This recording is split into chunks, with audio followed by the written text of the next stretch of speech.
This is Cary Grant. If there's nothing wrong with this, as if he was a gay man. Sure. I don't believe it. I do believe I'm sitting on your penis. Cary Grant as a gay, wasn't he gay? I'm not saying anyone's gay. I'm just saying if he was, it would sound like this. My mom. I can't believe it. I'm sitting on your penis. God, he really amped it up on that one. You know, my mom said, Cary Grant, she said, when I heard he was gay, I knew it because I get nothing from him. She was, I loved him, but I was like, nothing. That's so funny. My mom. I don't think he's gay. Okay. I think he was. Oh, you. Let's go to the phones. No, let's go to the homophobic YouTube comments. Homophobic. Why? Is that a real sneeze? That was a good one. I was a character actor. So this is two things that are visual about me right now. So this is, these fucking shoes. Nothing against Hoka. I'm going to try them.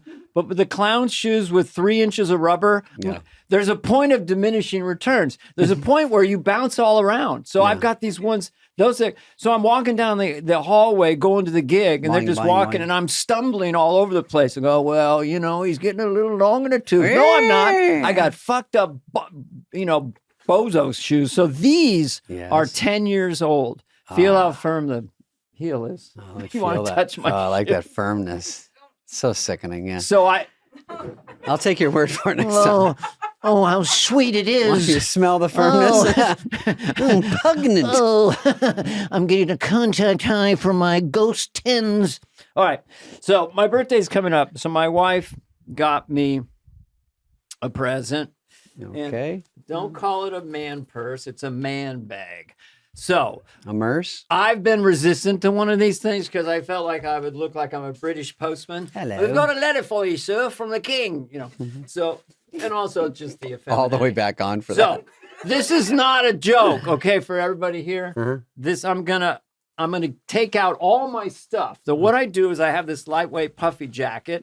And I have pockets, and that's my surrogate man purse. So let's put this down for a second and see what I have legit on a regular basis. Remember when you laughed the other day, Heather? What's in Dana's coat? When I came out like 3 different, we've got my glasses and a pen. We've got, of course, the wallet, another pen. Let's go over here. We have money popping out of it. This is a travel thing. That looks like a sex toy. The all-new orange rabbit. No, this is shampoo for getting through airlines. Really? I'll give you a clue. It fits up my ass when I'm on the road. Oakley's phone. Third glasses. More glasses. Fourth glasses. Glasses, and then some Post-its, and I don't know why. So they were all in my jacket. Now let's see with Remco's man purse. Santa might come early for you this year. Yeah, what makes the man purse? So there we are. Let's see if it can get in here. Now, if I put it in here very slowly, I feel like I'm David Blaine. Yeah. Just watch. I'm going to put it in here. Just watch. Okay, here's what I'm going to do. I'm going to put this all in here. I can make that shampoo disappear in my butthole. Think of why butthole and time. I've had Cary Grant doing his thing, and you said butthole in the first 4 minutes. So we do this. Yeah. We take off this jacket that's 12 years old. Wait a second. So the people at home watching the demonstration just feel it. Okay, it's a real jacket, everyone. Real jacket. You've never met this jacket before. I like a uniform, and now I'm putting on my super cool stolen jean jacket. Now I'm going to stand up, Evan, and you'll see a cool guy come in. Oh. What's up? Oh, you shit. Right? Heather gave the right reaction. Are you okay? Everybody cool in here? What's going on? Everybody all right? Anybody need to get knocked the fuck out? Anybody need anything? Yeah!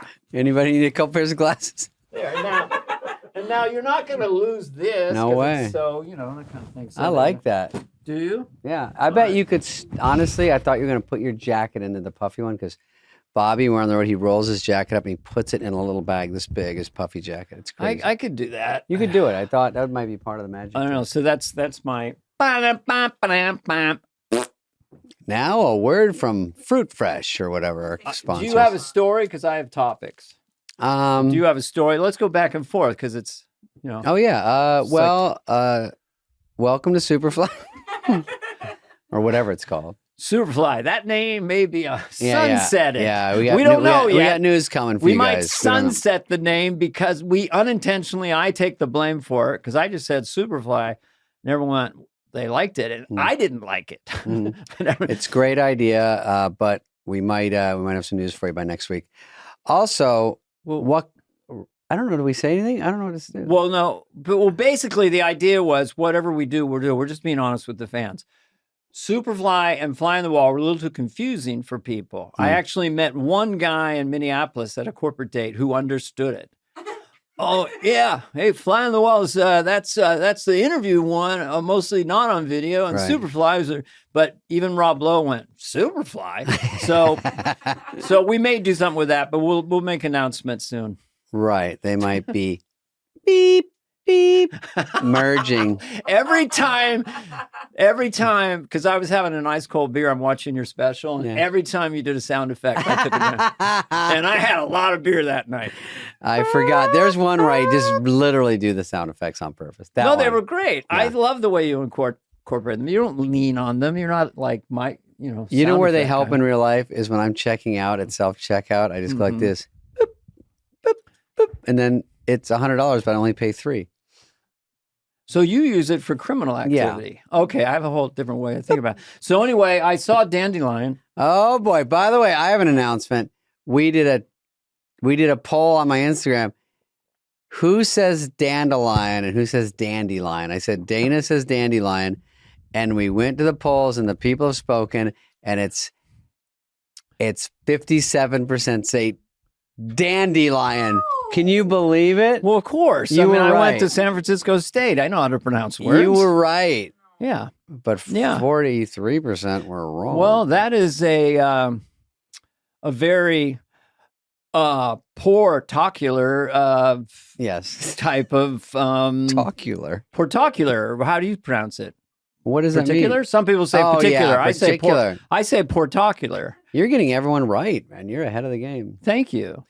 All right, let's go back to Dandelion. So Dana watched special. I watched David's special. Talk about jury duty. Talk about a write-off. I watched it. It's all for work. Okay, go ahead. No, I saw the special. Oh, good. That's a good review. Don't you love that? I've had people come up to me in an airport. I saw your special. And then nothing else. That's it. I get this. Hey, were you in Grown Ups? I go, thank you. And they go, thank you what? I go, what'd you say? And they go, were you in Grown Ups? I go, yeah. And they go, And I go, I was good in it? And they're like, hey, you were on Saturday Night Live. Yeah, thank you. I go, thanks, sister. Yeah. But nothing. Nothing. But look, here's the inside baseball. This you can kind of flip the salmon right now. If you're cooking. Everyone's cooking. Everyone's cooking or hiking in their car. Making love while they listen to this. Do they think they put this as background noise when they're going? There's a lot of sex going on with us in the background. This woman said, I don't know why it turns me and my husband on. Made that up. So anyway, a comedian, it's like a surgeon watching a surgeon, you know. They're going to be, holy shit, you're doing surgery. So I'm just thinking, oh, he's got that. I can't get out of my head. I'm watching someone do, oh, that's a good bit.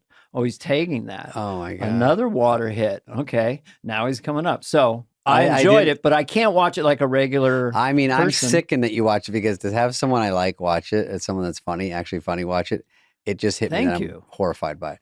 But it is hard. And I'm sure when I watch it, I go, I'm hitting the water too much. I take a sip of water. Well, they can cut that out. I could have cut it out, but I didn't because sometimes it looks too jumpy.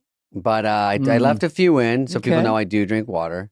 And I don't want them to think I don't. And then I had a set list. On the table? You'll laugh at this. I had a set list like I do because I wanted it to be like every other stand-up show. Oh, yeah. And then the director goes, or the guy goes, camera guy goes, hey, man, I see your set list. It's white. So they brought me blue paper in the back and go, write it on here. And I go, I've never had blue paper. I don't want anything different. I wrote it with a magic marker and I couldn't really read it. Classic. Don't change anything right before you go out. That was right before I went out. Wait a minute. So you wrote your set list and never tried it with a magic marker on blue paper. Right. And then when you went out, you looked at it and go, holy shit, I can't read it. Right, because I'm like, why am I doing this for the camera guy? I don't give a fat fuck if they see my set list on the stool.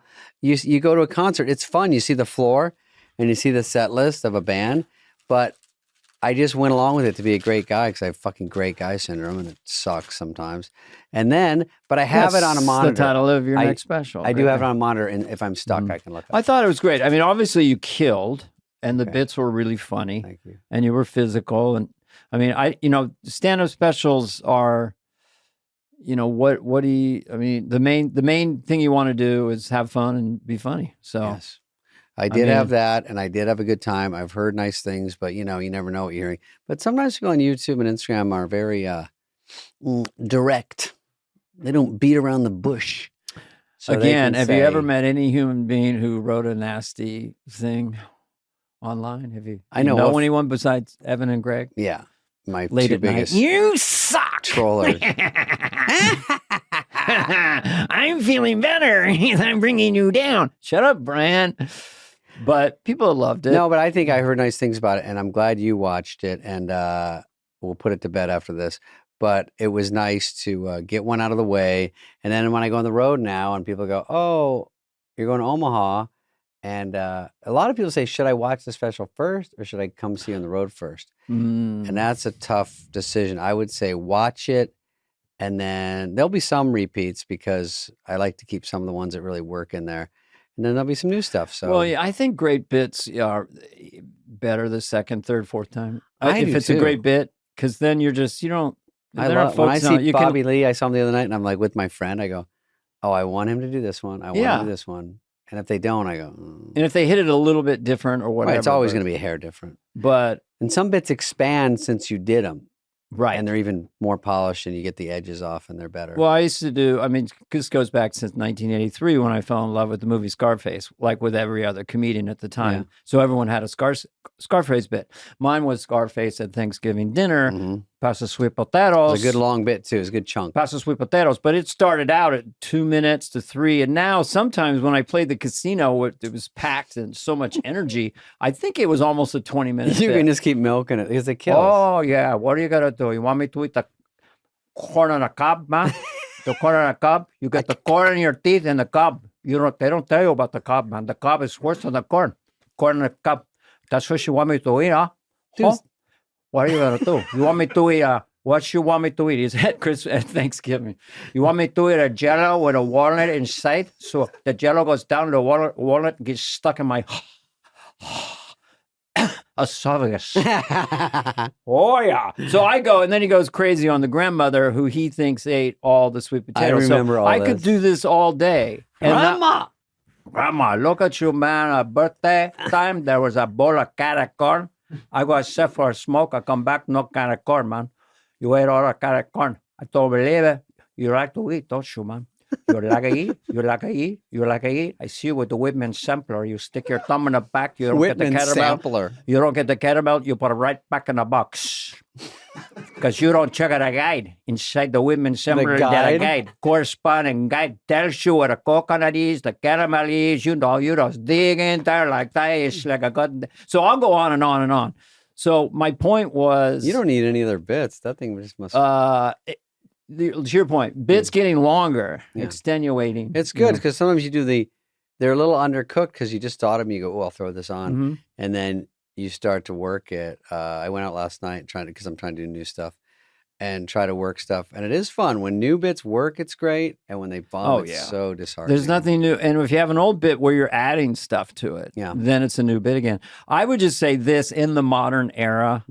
If I was going to engage in this particular activity of the stand-up special, and let's just say I'm announcing it now. Yeah. I solemnly swear to do a special every month for the next 12 months.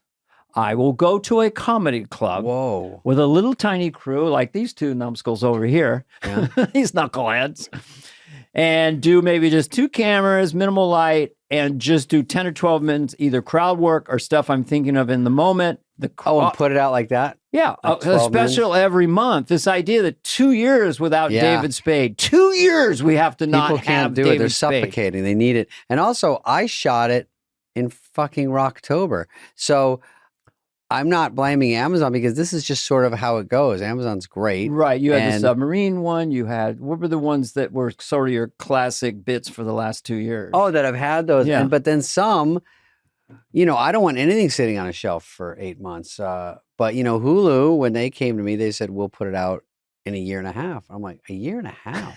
Like, and how do do they I- know that you work with current events as part we of do what you part do? like we do here. Like, it's fun to think of something. And sometimes there was something last night, I can't remember, but I was like, this is good for a couple weeks, couple months. It's still funny. But then at a certain point, everyone's like, that's dead. Just move on, Yeah, you can just sort of feel. Although Mhm. the Menendez brothers, there are lots of jokes in the 90s. Then it became cornball, faded Right. away. Now they're back. Come back. So you never know. It's time to bring out your Menendez. You know what's chunk. funny is that you brought this up that the other day on the news, they go, great news for the Menendez brothers on a Good Day LA. And I go, oh, what? They go, 50 years with parole. I go, I love when that's good news in your life.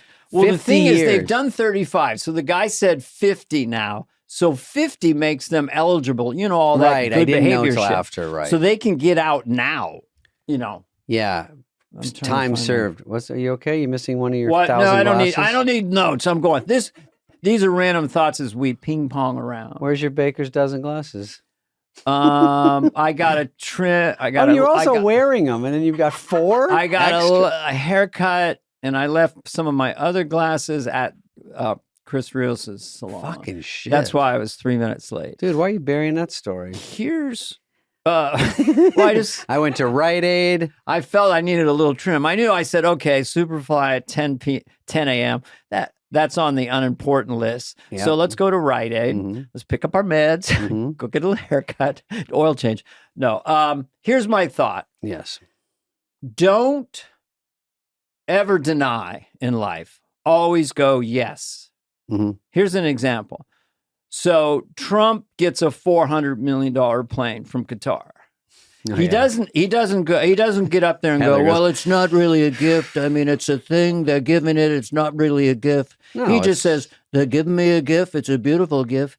If I don't take the gift, I'd have to be stupid. I'd be very stupid. Look, and if you think about it, I'd be a stupid person not to take the gift. So a lot of people think it's unconstitutional. But how do you come back at someone and says, yeah, I did it. I got the plane. What are you talking about?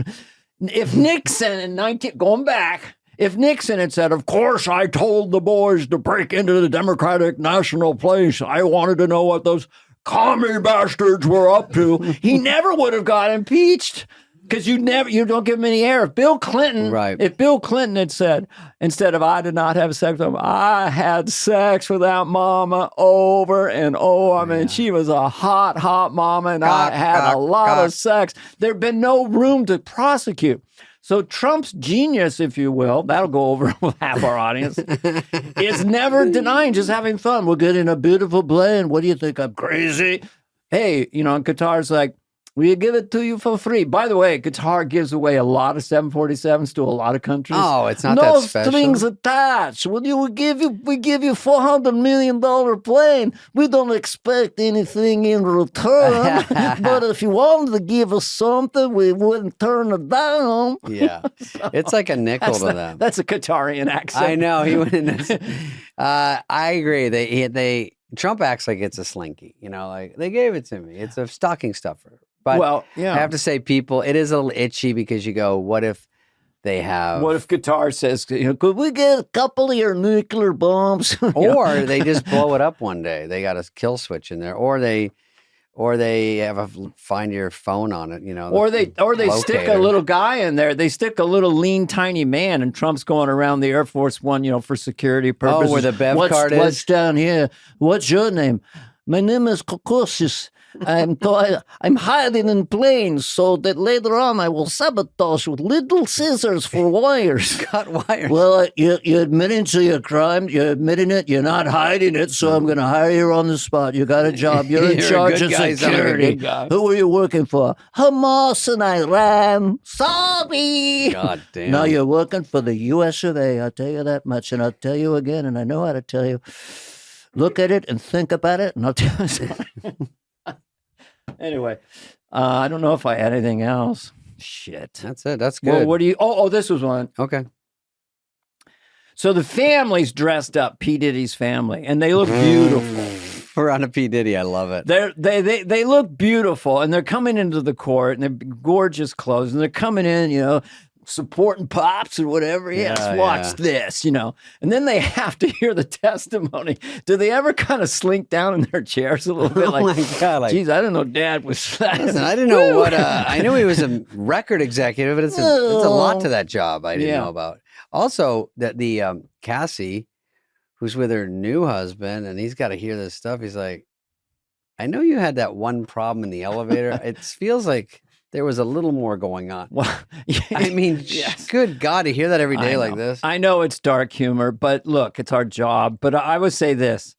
A lot of times when someone's caught red-handed, their defense attorney will announce this, and he did it with P. Diddy. Is he a nice guy? That's the best, yes. No. Is he a nasty guy? Yeah. Can he be mean? Yes. Does he have a temper? Yes. Will he kick women in an elevator? Yes. Yes. But did he commit a crime? Right. I don't think so. Does he like to rub jizz on himself? Possibly. Does that make him a bad guy? Yes. But should he go to jail? No. Like, come on. He's not. He's a jerk. He's a monster. Yeah. He's a horrible person. Should he spend a night in county jail? Absolutely not. Oh, do you want to go Cheesecake women in Factory with baby him? oil. I wouldn't.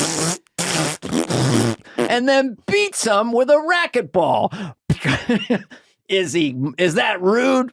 Is it aggressive? Yes. Does he like his girlfriend getting ramrodded? Should he go to prison? No, that's what he likes to do in his spare time. He's a record executive. You don't understand that business. Does he use household items and tools to do different things to different people? Yes. Does he use a spatula a different way than you would? Yes. Yes. We use sponges for different activities. Right. Just because he's adapting obvious household items for sexual purposes does not mean that my client deserves to go to prison. Right. Does he give sex workers jobs? Yes. He's helping the economy.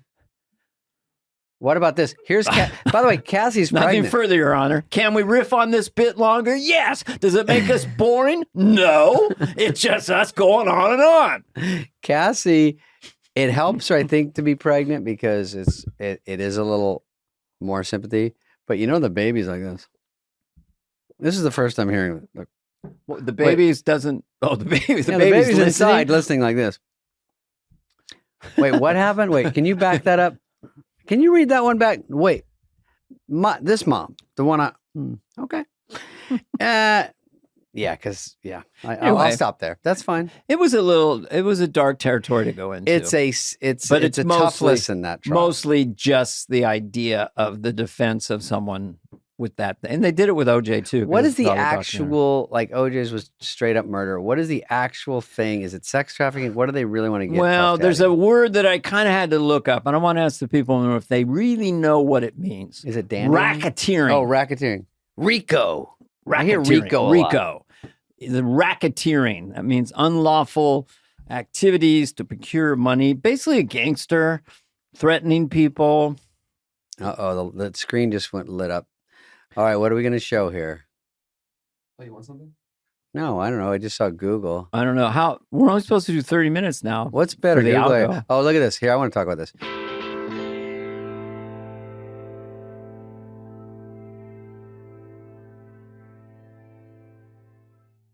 Okay, you know, Dana, there's a term you might not hear a lot called ED. ED phone home. Close. ED. Get harder. Yeah, this is Hims is you know what Hims is? One of our Hims, sponsors. absolutely. Sexual Hims health. absolutely helps you get confidence back.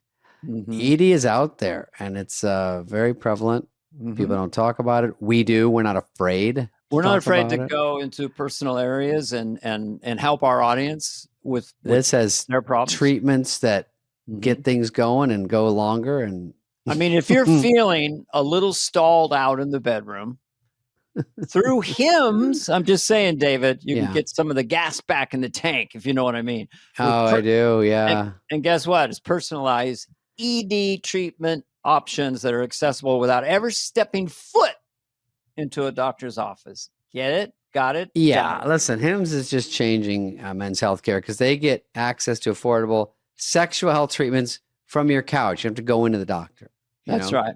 HIMSS provides access to a range of doctor trusted ED treatments like chewable tablets, Chewable. That's what you want. Viagra, Cialis, and their generics for up to 95% less. You know, it's funny because sometimes you're out making out in the car. It's not your fault. And then down there, it's going like this. Are we doing this? Are we doing this? Mhm. And then things start to happen. And then like, oh, we're driving again. Oh, we're at the door making out. We doing this? Oh, no. So sometimes it's not your fault. Like it's just a matter of reps. Like, and then when you really Yeah. want things to happen, it's like, give me a second. Relax. You want your sex life to sound Yeah. like this. You don't want it to sound like this. Oh, exactly what I was thinking. Listen, there's no doctor visit. You just Yeah. fill out a form. Medical provider will determine the right treatment option. You know, if they prescribe it, it goes right to you. Process is 100% online. So there's no need for the uncomfortable doctor visits. Like, let's take a look and see what's going on. None of that. No insurance needed. Like you said, one low price covers everything from treatments to ongoing care. Start your free online visit today at hims.com/superfly.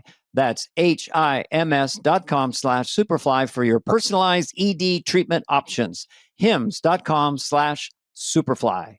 The featured products include compounded products which are not approved nor verified for safety, effectiveness, or quality by the FDA. Prescription required. See a website for details, restrictions, and important safety information. Price varies based on product and subscription plan. So this is Mission Impossible, which Tom Cruise and Ana de Armas. I don't think she's in the movie. There's a She romance. forgot to button her blouse. I'm sorry. Is that a fashion No, statement? no, Can you see it, Heather? she's horribly embarrassed. I mean, is that it just looks like a blouse that wasn't No, buttoned. that's what's supposed to be. Tom she is Cruise. a stunner, by the way. She has on a little white bra. Bralette. Well, you don't see it, but there was a video of this, and he's kind of singing like the blouse unbuttoned, like the blouse unbuttoned. Doodaloo, doodaloo. That one again? Tom Cruise was singing like, looks cool there. the blouse unbuttoned. Like, Tom Cruise always looks Take it cool. off. Take it off. Take it off. Strip it down. Yeah. Strip it down. So Like he's got just the panties in a bra. Like the. Go ahead. this is coming out next week. I bought tickets. Two things about this. One, Mission Impossible. running time roughly 3 hours. I'll tell you when I see most of it. I can't wait to go see most of this movie because I do not think I can last with the THX, and then they have an ad for Dolby Sound. Guys, I'm not a director. Guys. Who is this ad going to? Guys. Hey, I see it's an ad for Coke. I'll buy Coke. Dolby Sound. I'm like, is it my choice? Don't make an ad. You're wasting your time. I can't pick the sound of the movie. So that, and then you got Nicole Kidman still clunking in her heels and sitting and watching. Like, skip it all. Let's get to the goddamn 3-hour movie. Nicole Kidman announced today that she's not going to do another movie next week. She's waiting to the week after? Yeah, she goes every week. I'll say this. There was a point where sound got scary. I don't know if it's THX or Dolby, but if I was in those really tight stadium theaters with speakers all around, it would kind of... Am I blowing an eardrum to see this fucking movie? But my relationship with Mr. Tom Cruise, I met him a little bit taller. Whoops. You were? Yeah, I believe that. You're not sure. I'm such a huge fan of Tom Cruise. As times have gone on, I mean, he's done such great stuff. I read for Risky Business, even though I'm older than him. Beeswax? That's one of his big ones. And then you look at Tom Cruise being Tom Cruise and his commitment. And then in these last 10 years, He's literally willing to kill himself Yeah. to entertain it. Held his breath for 14 minutes, hanging off planes. I just got to go see it because, he's doing stuff where he could be dead, David. Yeah, he's turning into like David Blaine in these movies. Yeah, more than He's the like, actor. I'll jump off a 75-foot cliff. Okay, this is what I'm going to do. Okay, look. You see your card? Look at it. Now put it back anywhere in here. Okay, now go walk down there to that 7-Eleven. There's a box of cookies, Oreo cookies. Go look in there, and your card will be in there. And it's signed. Yeah, I love that guy. But I don't blame him. He has a romance with this girl, and we don't know if it's a fomance or maybe even a showmance, because it seems to percolate around the time movies come out. I have a girlfriend now, and you got to check it out, and it just generates attention to the movie because they say Tom has a girlfriend. Tom's movie's coming out next week, and they bring if it's staged, it's fine because she's a gorgeous girl he should be dating. If he's dating her, it's all fine. But it always happens around a movie. Around the movie premiere, Time, like you don't want to be cynical about it, but she was with Ben Affleck, and there was a call, and I don't know if it's AI generated. Okay. But Affleck called Tom Cruise, and I got her for about 6 more weeks. Yeah, we're trending good. Movie's going to open big, the accountant too. Yeah. When do you want her? All right. So a month before Mission Impossible release. Okay, I'll tell Anna. She's good to go. She's good with this. When does tracking come out? 3 weeks before? Okay, that's the latest. Her fee to be your girlfriend before the movie, it's about $300,000 a week. Good with that? Okay, Scientologist. I'm kidding, Tom. Yeah. There's rumors, of agencies out here setting people together to help both their careers. They did it in the 1950s. Yeah, they it's put just the way Marilyn it is. Monroe with Tony Curtis. It's part of the business. But if they end up married and making a baby, I'm happy for them. Ultimately, when all the dust settles, I'm happy for him. Okay, what's the next big story? What's a big story out there? Probably nothing. Click the button, push the button, and then the story comes. Okay, wait, don't click it yet. Let's see what it is. Can you read that, Dana? With that little triangle over the lettering. 19-year-olds. Over 50% of Tommy John surgeries are now. Over 50% of Tommy John surgeries are on 15 man. and 19-year-olds. Wow, that's for those at home. It usually happens to pitchers in baseball. They throw so hard, but And they're the elbow. teaching kids to throw so hard to get them in the college. It usually happened in the pros after a long time. This is really sad. You rip out, ligaments in your arm, and you have to get this rough surgery. It takes about a year to heal, right? Well, yeah, it is, and it could be a career. Is it always ender. the same? Yeah, you don't know. They're taking ligaments and things and reconstructing it. I see helicopter parents. I see parents living through their kids, like some frustrated dad who never was a starting pitcher. You will throw hard when I tell you to throw hard. Yes, sir. Yes, sir. Yes, sir. You're not going to get into college with or is it a throwing coach or who? 81. That should not be happening. Right, but stakes are high. Now you get that NIL money. You could just make a tidy living going to college now. You get a couple million for 4 years of college. Mm-hmm. Like the gymnast. You lose money by, NIH. Do you own your image and likeness, David? Do you have an NIL, right? No, I have a mirror. Do we own our image and likeness, Greg? I don't think we do. Do we In own the it? world? Could I monetize this? Would you sell your image and likeness for $1,000 No. to AI? What would I net? 300? 1,000 cash. 1,000 in Trump Bitcoins. Hey, man. We're going to do a lot of coins. Okay, And what's you the next look one? and you think. I used to play baseball, so that story really hit home with me. I used to be able to throw all the way from catcher to almost to second base. Track and field, 427 mile at age 17. Boop. Why did you say 427? Mm-hmm. Good job. Oh yeah. Sorry. People always say you're a good runner. Excuse me. No, that wasn't that good. There were kids breaking 4 minutes at senior in high school. Okay, read this one. Let's see. Multi-million-dollar life insurance policy unpaid because COVID vax experimental. Oh, this is interesting. Play this one. France, there was an elderly, wealthy In France. businessman who Look at got that out face. life insurance for millions of dollars. He got the COVID vaccine and he died. So the life insurance company is not paying out because they decided that the COVID vaccine is a medical experiment, and death from a medical experiment is not a covered entity. Furthermore, Rip off. even the judge says that the side effects from the vaccine are well known, they've been made public. There's absolutely no way that this gentleman could not have known the side effects. He willingly chose to get the vaccine, and he died as a result. Is she a puppet on his lap or something? It's an odd shot. Oh, did you hear that? Stuff where you said all about the things. And suicides, along with death Oh, from experimental they said it's a drugs, suicide are because he not knew the covered. risks Well, of taking a So I shot. well, don't think- how many die straight Okay, up? that's I know enough. there's side effects with people, and heart stuff and all that, but how many people just die straight up taking the shot? I've never heard a scenario where someone had a life insurance policy and then they got the shot, then they died, and they go, you knew what you're getting into. So to call it suicide is a little nuts, I think. What page of the contract was medical experiments are exempted from this policy? I Like, read what- the that- policy. You I kind don't of go, know. medical experiments. I know all insurance tries to wiggle out of pretty much everything, but that one sort of threw me off. And what it is Mhm. this is a story, and then there's a woman doing it on her story, and she just reacting to it. So that's why there's two people. I've had experiences with insurance companies, good and bad. I don't want to demonize the whole industry. No, But generally speaking, it's a nasty, necessary business that you have to pay these premiums for the what if. sure. And then it's a wrestling match to get paid. But I haven't, I've had one bad experience with that. And it was about, when I sued you. Right. Remember Because I that stepped lawsuit? on your toe.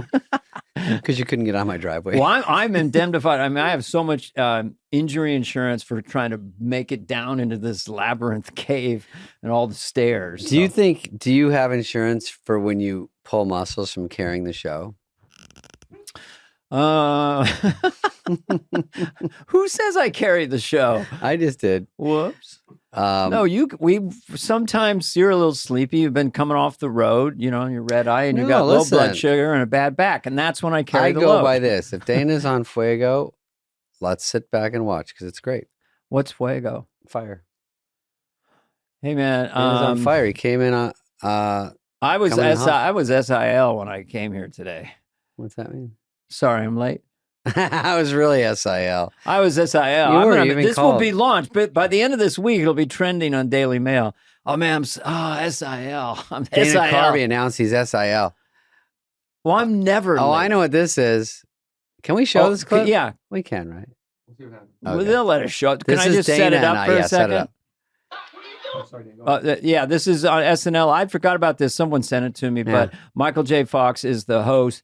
Kevin Nealon is playing Doc. Doc, and then I did a kind of a too hyperactive Michael J. Fox, and I played him to him. So I think it's good to know what's going on. Run here! You can't do the show! Michael, come here, tell us! Michael, we came to stop you, man. Who the hell are you? I'm you. I'm Michael J. Fox. I just came from 90 minutes in the future. The show's a complete dud. It's funny. What do you mean? What do you mean? It's gonna be a great show. Michael, hey, did you hear that last joke? Man, it bombed. All right, okay, all right. But how about my next joke? Oh, that bombs too. He's pretty good as Yeah, he's good. Okay, here goes. Okay, I'm also excited because tomorrow is St. Patrick's Day, and maybe instead of saying top of the morning to you, I could say something like top of the evening to you. That's the best joke you got! It wasn't even a joke. You gotta help me. No. Michael, there's no time to lose! Wait, where are we going? We gotta go back! All right? We gotta go back and stop you before you host the show! Come on! It's a good premise. Then we go back in time. Where did you go after that? I think we went back in time, and he starts the monologue again. Oh, that's funny. That I had forgotten about, which is kind of eerie. I remember Michael J. Fox on the show, and I remember doing all these different things. I forgot about this monologue. He did a good one where they did the child stars robbing people back then. when Yeah, child yeah. stars were robbing people. I think Smigel wrote it. It was funny. Who did you play in that? Do you remember? Were you David Cassidy or something? I think I was David Cassidy. Yeah. I was either David Cassidy or... yeah. He was Danny Bonaducci, I think. in That's that. what we call now our New Blast from the Past segment, Yeah. where we show you things If we're from allowed to decades show that. ago. Saturday Night Live will like sue us and block it from YouTube. Okay, what is this next one? This is bad. I don't even know What? It's a mixture of fun stories and heavy stories. This is bad. That's not a cheerful... Oh, should we even show this? The beekeeping industry Oh. is in crisis over the shocking You're always talking about unexplained bees. deaths of Oh, yeah. hundreds of millions Oh, I liked your of bees over the beekeeper. last 8 months. Bees are dropping. Jason Straight. Impact all of the U.S. as bees, called the backbone of agriculture, I call them that. responsible for pollinating, get this, more than a third of the nation's crops. CBS's Janet These Sherman- horny Bees insects. Bees are croaking. They're pollinating more than a third of... They should be like a. in the U.S. beekeeping industry. Each of these hives can hold as many as 80,000 bees, but for reasons no one It's a can pretty good pinpoint, holder. the bees in all these hives and tens of thousands more have turned up dead. Have you ever seen it this bad? Never, not even close. The data is showing us that this is the worst bee loss in recorded history. A lot of bee loss out there. One of the nation's top beekeepers. We need bees, Dana. He owns Desert Creek Honey. I know. Remember Jerry Okay, you can Seinfeld's stop bee it. story? You know, it's funny because bees, it's not funny, but when I heard the noise of the machines, I thought it was bees inside there. And I was like, get out of there, dude. But yeah, the bees are the backbone or whatever they say. But I always say, Of our ecosystem. and Right, how they really things are. grow and So things- yeah. if I keep hearing this, that bees are dropping like flies and Bees are- and we need them. Not just for honey. You would think that because you're not like thinking straight. I'm not thinking... No, You're very surfacey. I'm just trying to think when I'll drop a Trump next in the podcast. How do you work Trump into the bees? I'll work the Oh, I got beekeeper. a lot in. of bees, a lot of bees. You know, they make honeycomb. They love honeycomb. I love humming honeycomb. And they made a cereal. It's great. It's done by Post. I think they made honeycomb cereal. Very popular. You know what? The only thing better than bees, honey, is Trump's new honey. He makes honey now. Trump's new honey. We make honey, we make bitcoins, we make it all. He's in every I business don't know. now. I'll do Biden too if you want. You got to Biden never should have said, he never should have denied. He just should have come out there and go, he should have said it, a year or two. I'm out of my mind. I can't put two words together. I can still do the job. I got my son Hunter a job in Barbarossa. He doesn't know anything about it. It's what a dad does. Come on. I'm clearly out of my mind. He would have got reelected just by not pushing back. Right, just roll with it. Yeah. And the people up front should have said, no, he's impacted and ice. We're giving him oxygen and a B12 shot before we stick him out of here. They said, you didn't know who George Clooney was. He goes, well, come on. No one's seen him since ER. And they go, oh, that's Why are they funny. listening to George Clooney? He was on the ER show. Come on. Before that, he was on Facts of Life. Everybody Right. knows that. Come on. It's not rocket science. Facts of Life. Facts of Life is George Clooney. As the president, I'm as clear as the bells. No, I'm out of my mind. I can't put two words. If he'd said that, he'd be president. It would be funnier, definitely. Mm-hmm. Okay, so in summary, I'm the beekeeper. So, Do your yeah, bee- you said the beekeeper. Well, you saw in the special. which bit in your special and from your feedback, either online or Oh. with friends, was the one that landed? Was it the porn on the airlines? Oh, which- porn is or bee- porn or the- always does well. the beekeepers? Beekeeper, they're surprised I did Jason Statham sounding like I'm the beekeeper. I keep the bees, and if I sting It's you- actually really it's good. not bad You've got a good tone in there because they don't see it coming because it's all weird. I see. I like that because it's just why does everything have to be exactly current? Everyone Yeah. knows Jason Statham. It's really about him as a movie It's star about being on movies and who he is and as on a an movie- airplane, and you're trying to find a movie, and they're all Yeah. lame, and then it says new arrivals, and I go, I don't think you can call Fern Gully a new arrival anymore, but thank you. And then I say, so I watched The Beekeeper. Anyway, it's a long Beekeeper. bit. It's well worth it. It's at 14:10 in the special. But I Time code. When you think about action stars and stuff, and you're just a pure action star like Yeah. Jason Statham, is something just fun and funny. It's funny how tough he is. Yeah. Do you like to dance? Because I like to dance. At the first minute of any movie with him, I go, don't befriend him because he's a beekeeper with the bees living on a farm away from the FBI with a nice family. I'm like, well, they're getting gunned down soon. And lo and behold, Lo and behold. yeah, they got shot. down. Okay, pop quiz for everyone in the room. action movie. Somewhat of an older guy, but not old. Greatest speech in an action movie over the Oh. last 20 years from the Kick-Ass guy. Dirty Harry, maybe? Liam Neeson taken. Yeah. Oh. I have skills I've acquired to make me a nightmare for a person Everyone's like you. oh. I thought that speech, when that speech came out in that movie Taken, and then everybody tried to make action movies, but no one had a speech like that. He's so good at it. Because they take his daughter, and this is the thing that I love in movies. He's not only not afraid, he just can't wait to he kick the leans guys. into it. Oh, There's yeah. no sense that he's not. I have skills I've acquired to make me a nightmare. I will find you. I'll hunt you down and I'll kill you. And I will It's so kill you. matter of fact. Where were you if someone kidnapped someone you love? What would you say on the phone? Start David? crying. How would that sound? No, I like when the guy goes, "Good luck," and then he keeps playing it. Meow, meow, meow, meow.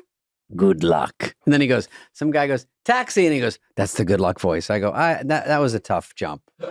Where in No Country for Old Men. Oh yeah, where he's weird. James too. Brolin, Josh Brolin is on the phone and he's being threatened by Javier Bardem, you know? And he says, "You won't have to find me. I'm going to make you my special project." And hung up the phone. It's cathartic because they're so sure of themselves. He didn't make it in the movie. That's a whole nother story. Oh, Breaking Bad, when he tells the wife, she goes, "Aren't you worried about danger?" And he goes, "I am the danger." Right. Remember that? Yes, and that the line That is gives you in the movies chills. is Yeah. I'm not going to worry about what they're going to do to me. They're going to worry about what I'm going to do to them. That's another one that's good. Yeah.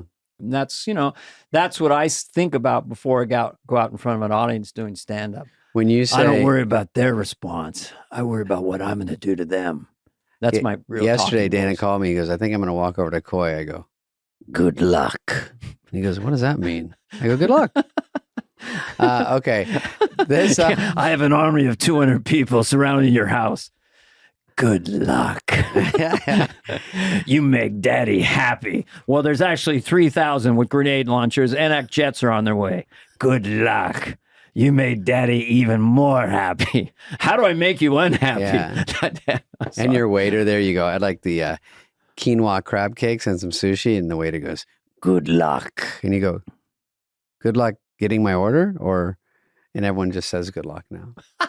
You triggered me now. I was doing Scarface in Master of Disguise, and the guy's coming around with hors d'oeuvres, and he goes, crab cakes? And I said, "What's your attitude? They should be called crabby cakes." It's such a bad joke that I love it. No, I'll take it. Is the And guy I'll use supposed it. to get mad? Hey, don't say that about my crab cakes. They're No, not crabby cakes. I'll be saying that next time I order crab cakes.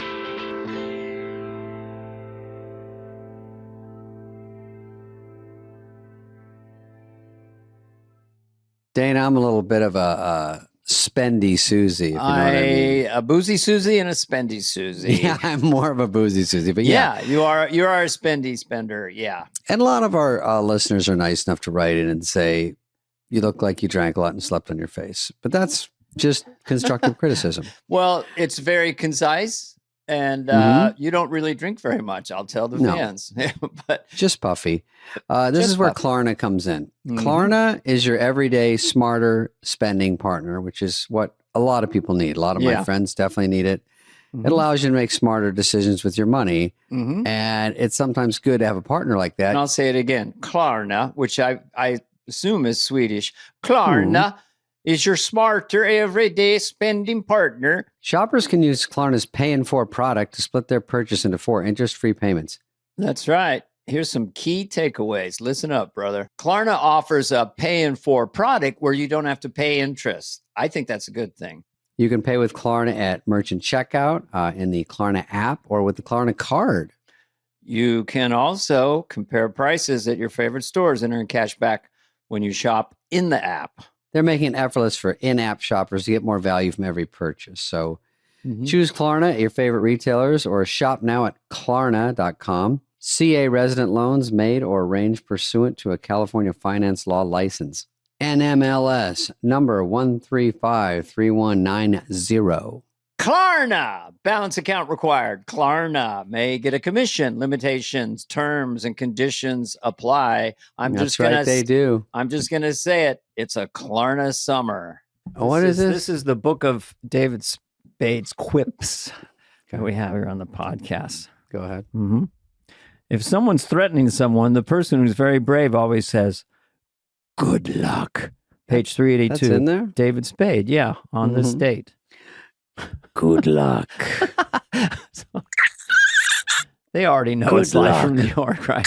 My joke was ruined. If we had a book of David Spade, every bit you've ever done, that's a good. You know what? We'll have AI going to make that, so I can refer to Listen to my recorder rewinding. Good David. It's a luck. good one. that. I am the beekeeper. Listen, ready? Good luck. Good luck. Because it's on a Good tape luck. loop? He keeps playing it. Remember? To Oh, hear it. I didn't see the He beekeeper. rewinds it. No, that's the fucking Liam. I'm doing Liam Oh, Neeson now. Taken. Good luck. My impressions are so bad, you don't even know what movie I'm doing. We need a little bit of an Irish too. I have skills I've Well, no, acquired that's that the make me guy. a It's- nightmare. And all the bad guys in movies, because everyone's scared of being racist, that's why superhero movies, the bad guys are made up monsters. In space movies, they're aliens. So that's Yeah. the safest way to go. Right. If you say any country, any ethnicity, then everyone goes, but Taken, where were they from? Like Kazakhstan, like Borat it's or an something? indescript Yeah, middle it's kind of. just You can do generic. Russian, this and that. I'll just make an observation if I can. As a kid, I realized at one point that the bad guys were always incredibly happy, and the good guys were tortured. Oh, Mr. Bond, when this bomb explodes, Oh, that's you'll right. explode. Be a bad guy. That's the happy guy. That is. Remember when Goldfinger goes, there's sharks down there, and he's about to drop Bond in. He goes, "Don't worry, Mr. Bond. They only eat secret agents." And he laughs. Oh, yeah. And the other one, he goes, the laser's going to come up to his balls. Oh, And his he's like, ball sack, yeah. Goldfinger, what do you want me to do? What do I do? What do you want me to do? And he goes, I want you to die, Mr. Bond. Sounds like Lovitz. It sounds like Lovitz. I want you to die. But anyway, there is something about people, narcissists, sort of proactive narcissists that are just sort of happy. They just insult people and they're rude and aggressive. And then the people pleaser and the empaths are like, I'm sorry, I hurt your feeling. That's us. That was Gross. like a little sketch I did. Kim, now there's a Skim store near me now, and I can't stand it. But Kim Kardashian wrapped her Lamborghini in Skim's underpants. Why is this a story? Let me see. Is that just a picture? When Kim, Oh, here's the back. That would be like the back of the underpants. Here's my underpants. I was posing like that this morning. Does that hurt your back? Was that? Well, she looks cute. I mean, it is a Lamborghini and it is her. She's cute. Is that how you drive with your feet up? Okay, well, Skims, I don't know what it is. Underpants? Skims is basically, it I'm was asking called Dana. Spanx. So they stole the idea of Spanx, which is just Jesus. kind of a lightweight unitard that will bring your tummy in. I have men's Spanx. I'm They're wearing a called Spanx Minx. bodysuit right now. And then they cleverly renamed it and kind of took that product and made it their own. And now they're billionaires. Yep. Mm-hmm. She's doing just fine. Okay, we'll do another one. Oh, we can wrap it up soon, by the way. How long have we gone? We've done almost an hour. Fuck! Why is that good or bad? Oh, this guy's talented. Let's get this guy an AGT. Let's make this a two-parter. This is when you go, oh, we could do that probably. That's what we do. Oh, that's a great idea. Just keep going. And just get 5 of them and then have Five? Magic Edit Man make episodes out of them. Greg will call us up. Hey, I just need you guys to do some intros. That wasn't you. Sorry, I don't have a Greg yet.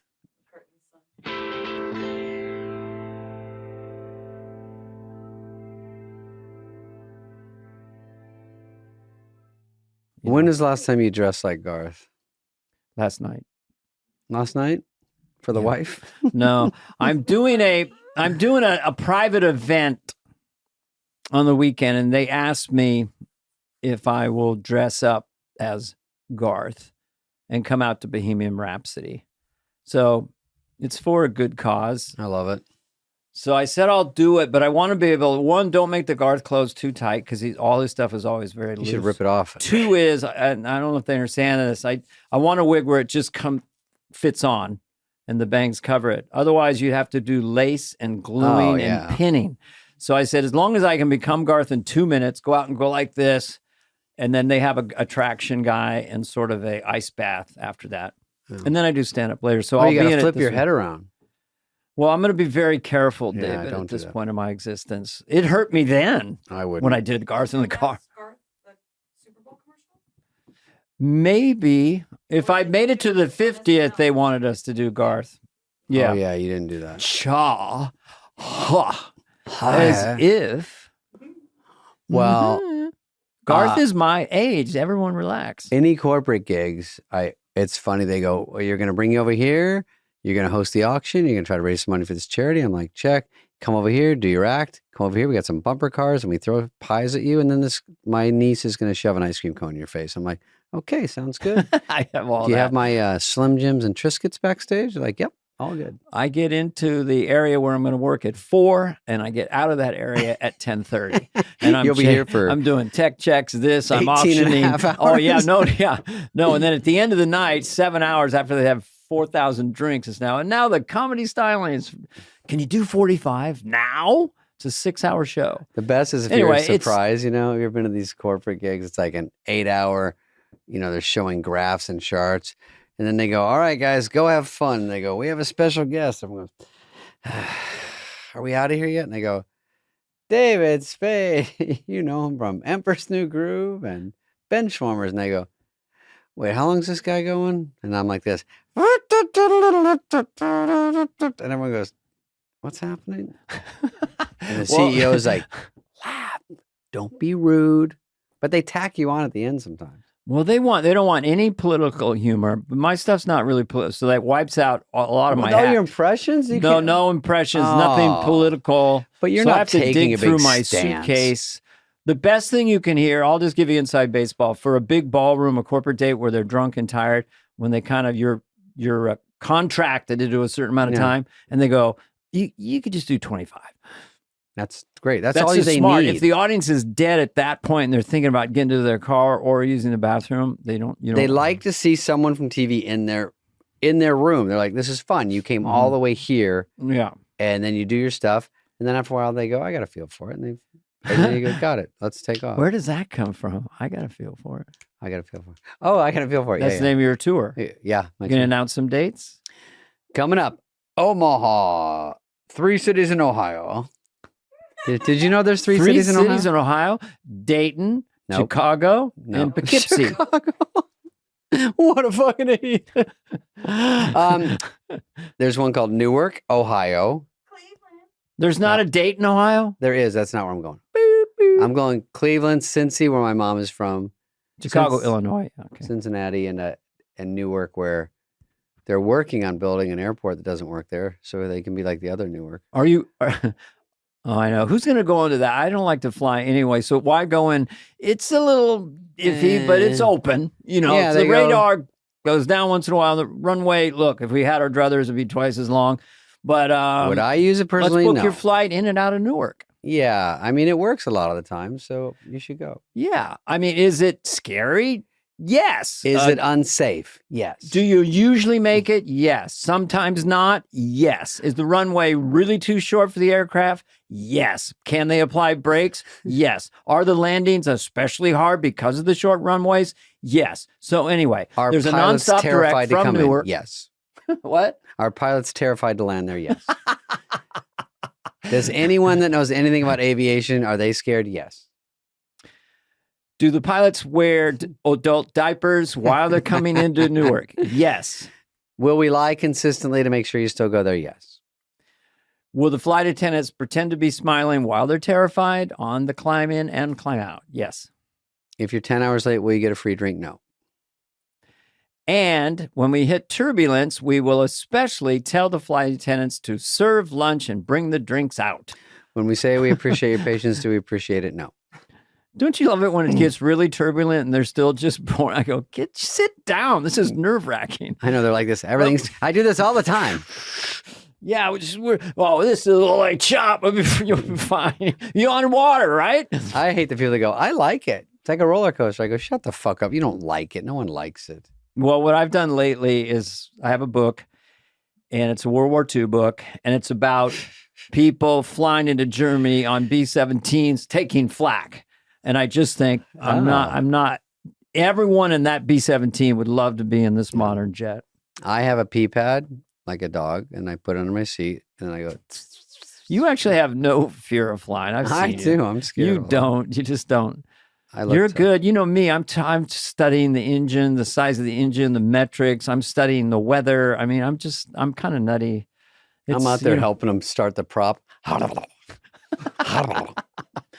right. I think we should end on that. Well, you have a lot of sound effects I've not heard. The prop plane. You know what? Do it again. It's in the jet ski family. Here's a jet ski. Gets water in the car. I'm going to do sound effecty in my act, but for today it would be like this. Glug, glug, glug. Beep.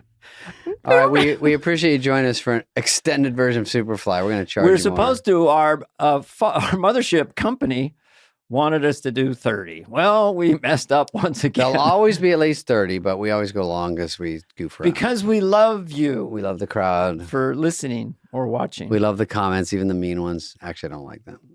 But I'm not afraid to block someone, though. No. Actually, I get a little charge out of it. Hey, man, the mean comments tell you. I'll do it as Owen Wilson. Hey, man, the mean comments tell you more about the people that are writing them than actually anything to do with you.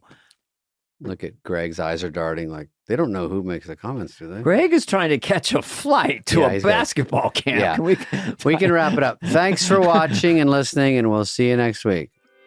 We'd like to thank Heather, Evan, and Greg for being our audience. No, you can cut that out. I'm trying to throw him a bone. This has been a presentation of Odyssey. Superfly is executive produced by Dana Carvey and David Spade, Jenna Weiss-Berman of Odyssey, Heather Santoro, and Greg Holtzman. Hope you liked it. Ooh.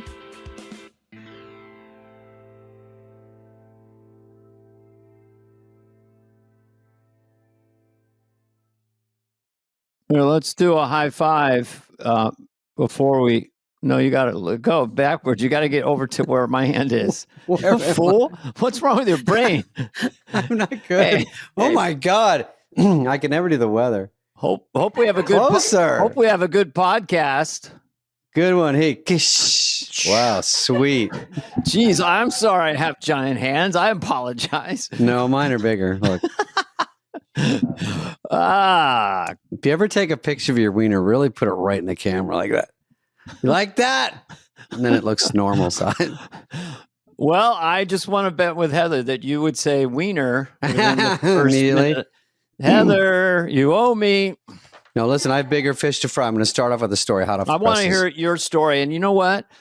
I'm not going to try to sabotage you by interrupting you constantly. Okay. I'll interrupt yours, though. Okay, ready? Okay. All right. Here's what happened. All right.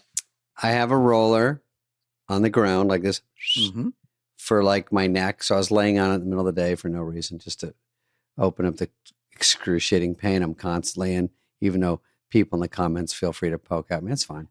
You know, I'm used to it. I'm like Rudy, you know, I take it. So here I am, laying there like this. And then a housekeeper that has been here for years comes in, and she said,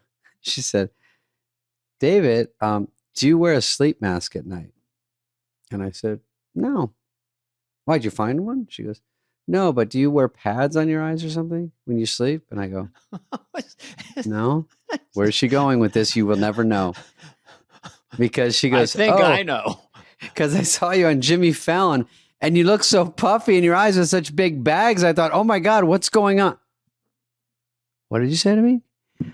Why would you jump to that from that? Why would I even connect that? And I go, no, I was fine. And then she goes, oh, I just thought, oh, maybe you drank all night. Maybe you stayed up all night, or maybe you haven't gone to bed in weeks. I go, no, I didn't. You're not exaggerating? I'm not really exaggerating. And I go, no, I didn't really do anything. I had dinner with Nate and I went to bed. And she goes, oh. And then it's not over. We walk outside because it's kind of dim in my room. And we get in the light hallway and she goes, oh, there they are again. What? What are they? The bags? Like it's, like a magic trick. Oh, hey. Like she went like that, pulled them up. I go, yeah, they're always here. And she goes, oh. And then she's like, I'll mind my own business now. But then all day I'm like this.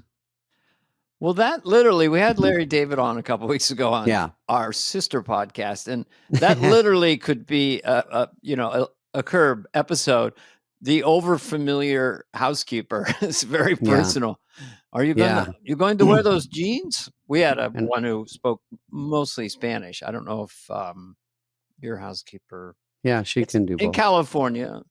She can't? Filipino. She can't. She can't. Well, quick fix. I visited you a lot over there, and Yeah. you know, I'd run into the hallway and stuff, and she'd go, "Huh? Do you put an ice cold compress on underneath your eyes because you don't have anything going on?" No, there? no. She says, "Is Dana okay?" And I go, "Why?" She goes, "Just want to know if he's okay because I just took a glance and it's probably not my business." I go, "Oh, it's 100% not." And she goes, "I just wonder because his hair is a little frizzy today." Well, maybe she's lost her calling. She should be a life coach. No, sometimes she goes like this. Your shirt is a little wrinkly, so. But this is what you wore and you picked to wear? And I go, mm-hmm. She goes, okay. Well, I'm kind of disorganized. You may have noticed. And, well, your house looks like a mess behind you. Well, yeah, I know this. Well, I'm under house arrest, so this is I mean, honestly, obviously, I'm wearing an ankle thing. I can't leave this room. I mean, no one would try to.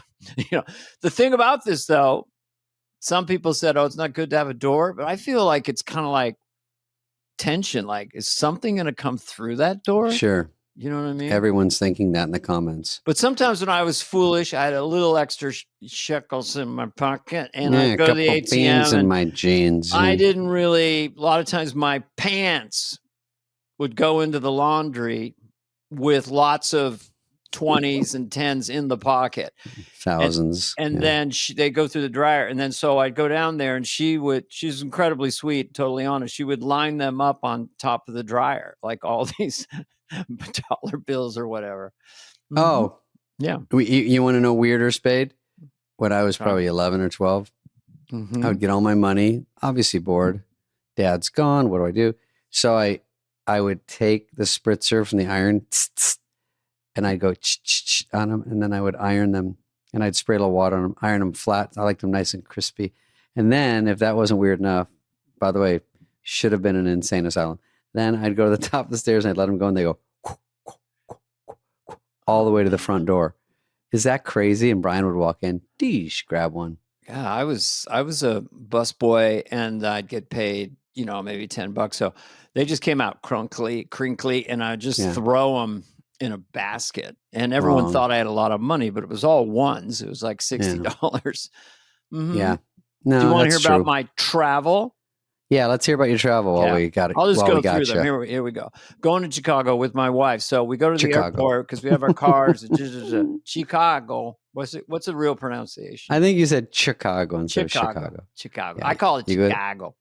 Okay. So we get to the airport. We're getting a little late, and we go round and round and round and round and round in the parking garage. She's following me.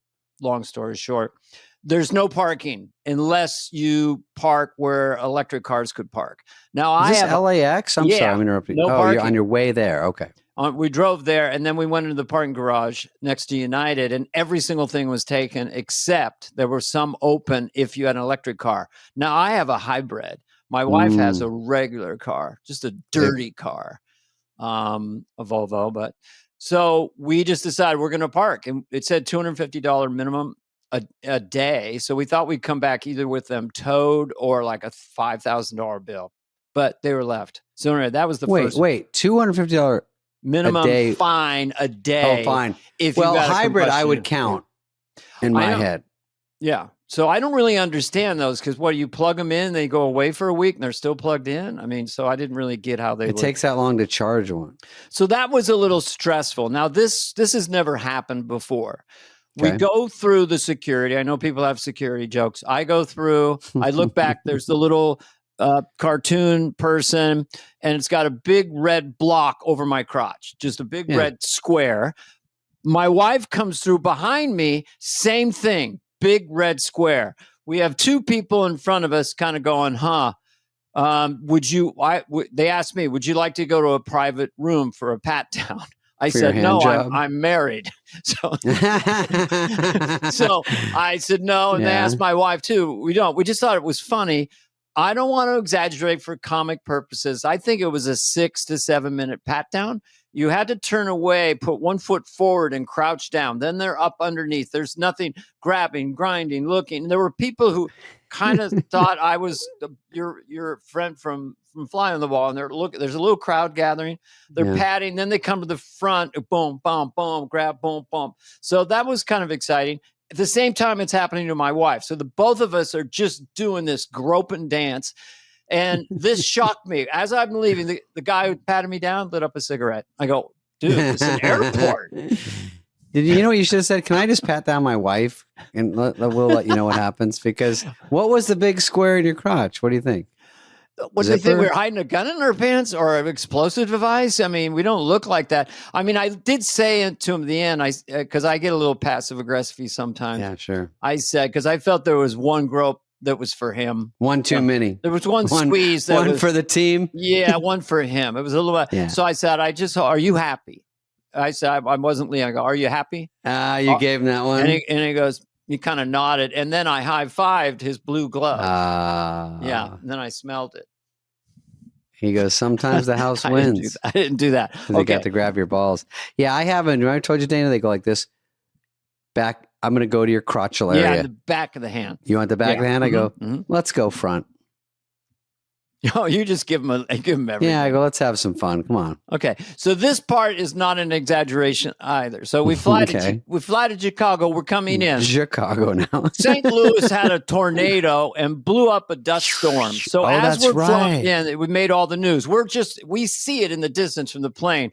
It's 100 miles wide and 20 miles tall of dust. It envelops Chicago. There's tornadoes and thunderstorms and 60-mile-an-hour gusts. So the guy's like, we're going to have you ground in a minute. We've got a dust storm, tornadoes, thunderstorms, winds out of the southwest that's gusting to 70 miles an hour. We have the ground in just a minute. So when we were coming into Chicago, we couldn't even see it.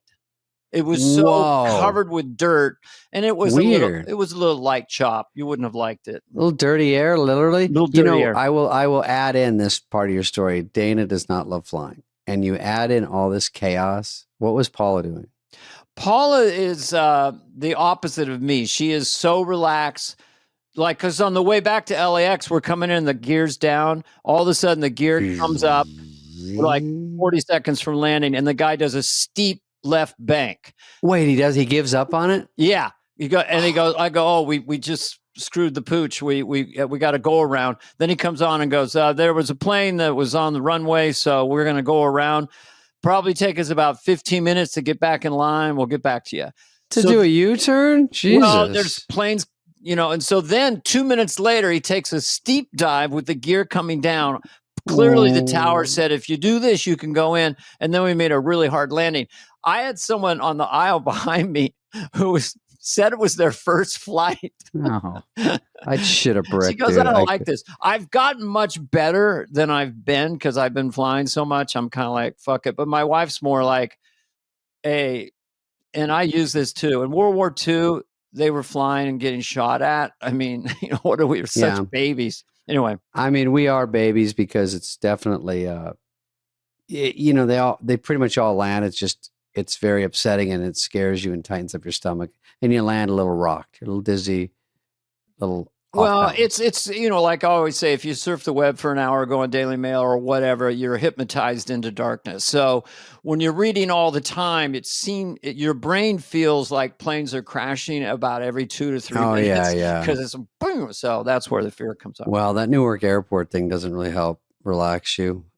I probably avoid it till they get it figured out. Call me crazy.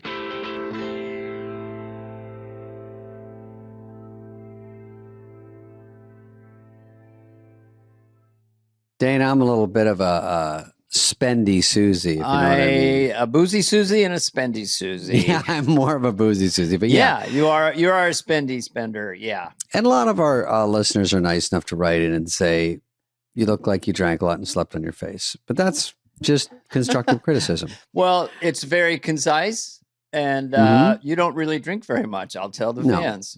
But just puffy. This is where Klarna comes in. Klarna is your everyday smarter spending partner, which is what a lot of people need. A lot of my friends definitely need it.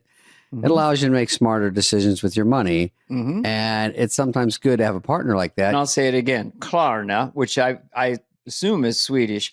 Klarna is your smarter everyday spending partner. Shoppers can use Klarna's Pay in 4 product to split their purchase into 4 interest-free payments. That's right. Here's some key takeaways. Listen up, brother. Klarna offers a Pay in 4 product where you don't have to pay interest. I think that's a good thing.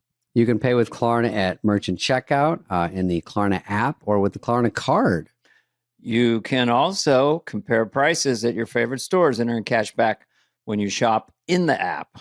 They're making it effortless for in-app shoppers to get more value from every purchase. So choose Klarna at your favorite retailers or shop now at Klarna.com. CA resident loans made or arranged pursuant to a California finance law license. NMLS number 1353190. Klarna, balance account required. Klarna may get a commission. Limitations, terms, and conditions apply. They do. I'm just going to say it. It's a Klarna summer. In a fun story, my mom saw Tom Jones in Arizona. Where did she go? The Arizona Financial Center? Dude, Tom Jones I think it's a 5,000 seater for Tom Jones. Wow. I knew he's a big star, but he's raking him in. And they really took care of my mom. They gave her she had a knee operations. They gave her a box, moved her into a box. Isn't that nice? Wow. Sweet. I want to thank love your them. Mom. She just got her knee replaced. Maybe I'll go to Arizona and just hang out with her. I'll go, I'm surrogate Dave. We're around the same size. I said, why'd you get your knee replaced? She goes, it wasn't that bad, but I want to fight Dana. So I want to have it as strong as possible. I was like, ooh, why? She didn't even tell me why. By the way, just did this for a second. Tom Jones is my wife's, might be her favorite. Oh, really? Now, he's had a renaissance. He's been on these talent shows. And he's somebody who just has not lost his voice. And he sings like Pavarotti, but as a rock star. So if young people are listening, just YouTube, Tom Jones. You know, the funniest thing is my mom is so stoked and she's waiting. It was last Tuesday. And I went to Las Vegas to that gig and I had lunch with Nikki and I look over his shoulder. It says Tom Jones playing here tonight. I was over at the Wynn. He was playing there. Yeah. Isn't that crazy? I would have seen him if I wasn't doing a show. And then I thought, if I see him, I'm going to go, my mom is coming to this. Oh, I would have said that. I saw him once, quick story here at Harrah's, I think in Tahoe. And his pants were incredibly skin tight. I mean, they weren't even pants. So it was like, and then he would turn around for a drink of water.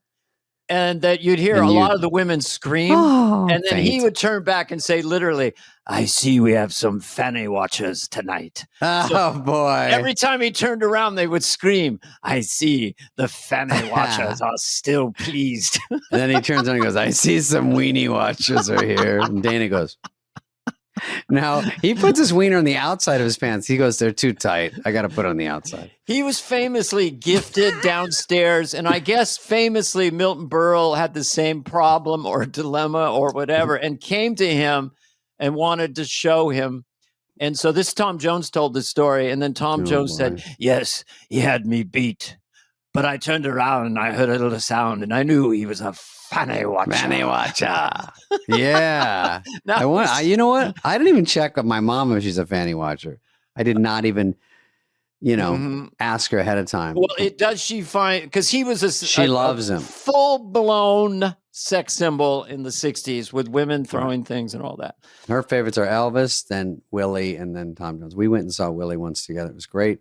and now Tom Jones. And what Okay, about I will. Engelbert Hunkerdinck? You know what? Last night I looked up Tom Jones on YouTube, no joke, because I wanted to hear "Green Green No Grass joke. of Home," tearjerker, Yeah.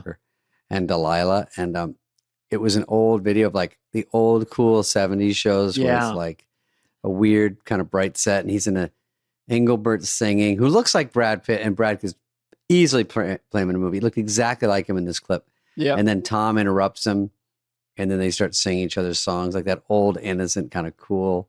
They both have tuxes on. They start taking. Oh them yeah, with it's a, anyway, they're great. Yeah. They're both great. No. Okay. Boring, that stuff. Lastly, I would say before we get to the stuff, the Cannes Film Festival's on. One thing is that all the people that showed up that were, in a little bit of hot water, we'll say, but I just saw the list of James Franco, Ezra Miller, Kevin Spacey, Shia LaBeouf. So they're all there on the carpet doing different things. Wow, that's an interesting game. Isn't it interesting? Like maybe they've Mm-hmm. served their time in jail, of career jail. It's Mhm. always like a varied time of how long, but are you ever allowed to work again? Are you not? How rough was the crime you did? It's such an interesting thing of like, they're all there, but it's not even America, it's France. So are they grading it on a curve? I don't know. I know. I mean, it's like, are you convicted in a court of law or not? Is one bar. Yeah. And the other is just, Public opinion. Misunderstanding Court or of whatever, public opinion. or they, but yeah, I think the canceling thing is tamped down a little bit. We can't Yeah. like whack them all. Hey, I actually saw Shia LaBeouf, who I think is kind of cool in the movies. he's a at great least. actor, And, man. Yeah. he was walking down somewhere. It's kind of like, let's say you're at the airport and you're walking, you see a bunch of people that know you. So they're following him and they want him to sign stuff. And I see him, he's getting more and more pissed, but he was very cool about it. I think he's self-aware enough to go, these guys are all in my face. And the second he takes one photo, like if people are walking behind him, he goes, yeah, take a photo. And then they all get in front of him to block him so they can get one. Tries to walk again. No, just sign this one thing for my nephew. And then, but he was very cool because they were really like yelling at him, and people get mad, and he had to keep moving. So I give him that. He didn't flip out. Yeah. I mean, It's hard not to. It's hard not to, because it's a big country, and sometimes it's just 15 or 20 people who are not. It used to be in the old days, gee, Mr. Clark Gable, Yeah. could I get your autograph? And now it's a monetary thing, I guess. And Yeah, so it it's is. it's aggressive, and sometimes There's- feels a little scary. Yeah, it used to be all fans. Now it's not really fans. It's just people that fake fans that say sign this, or quit being an asshole. Sign. Also, sign. And then you don't sign one, and they hate you. And then they go, sign everywhere you sign, please. You can't win. Also, Yeah. I don't love hearing about these standing ovations. Maybe I'm cynical, Dana, but 11 minutes, 9 minutes, these people have nowhere to go. Who can clap their hands in the Guinness Book of World Records for more than like 30 seconds? 10 minutes. It's become a thing. So there was one director who was outside, and he was like, he was looking down and tears coming down his eyes. And they asked him what happened. He goes, we only got the 6 minutes standing ovation. Yeah. That's Embarrassing. just like nothing. That's They'll go for literally two- zero. I think they've done an hour. Haven't they? Yeah, that's I a mean- bomb. I think I would say start the standing ovation in the last 20 minutes of my movie when I play mine. And then just so it'll wrap up by the time the movie's over.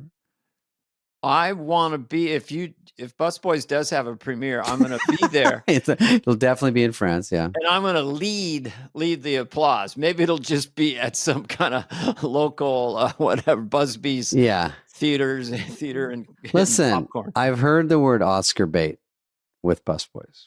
Just on rough cuts.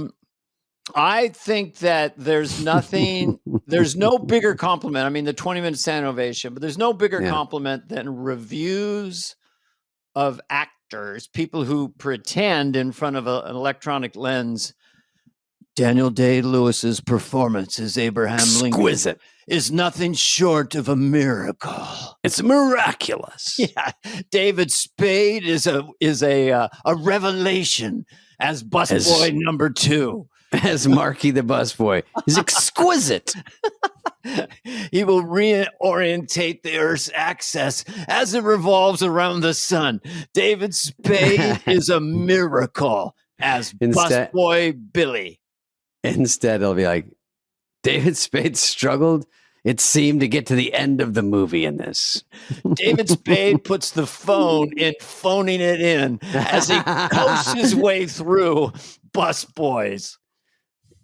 He unbelievably took out a rotary phone. That's how slow his performance was. David Spade looks lost. And David Spade is in a different movie than Theo Von. What's happening? Does anyone understand this movie? Did they play it backwards? What's going on? Yeah. If I could understand it, I'd give it a rating. But for this, I couldn't get through the poster. This Cub reporter has to say, it's a stinker. This Cub reporter. I've never seen a movie before, and this is what I start with.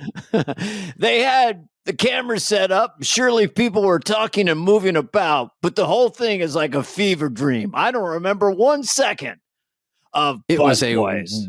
One long run-on sentence. It might have had one laugh, but I fell asleep too long to know if there were more laughs. Hi, I'm a Cub reporter for movies.com/fly. I sat in the audience, and in an hour and a half, I heard one twitter and one chortle. Here's my titter. Here's my slow motion act out of the premiere of an audience. The audience. Okay. Good dish. Wagabush. The best in the world. I hadn't done that before.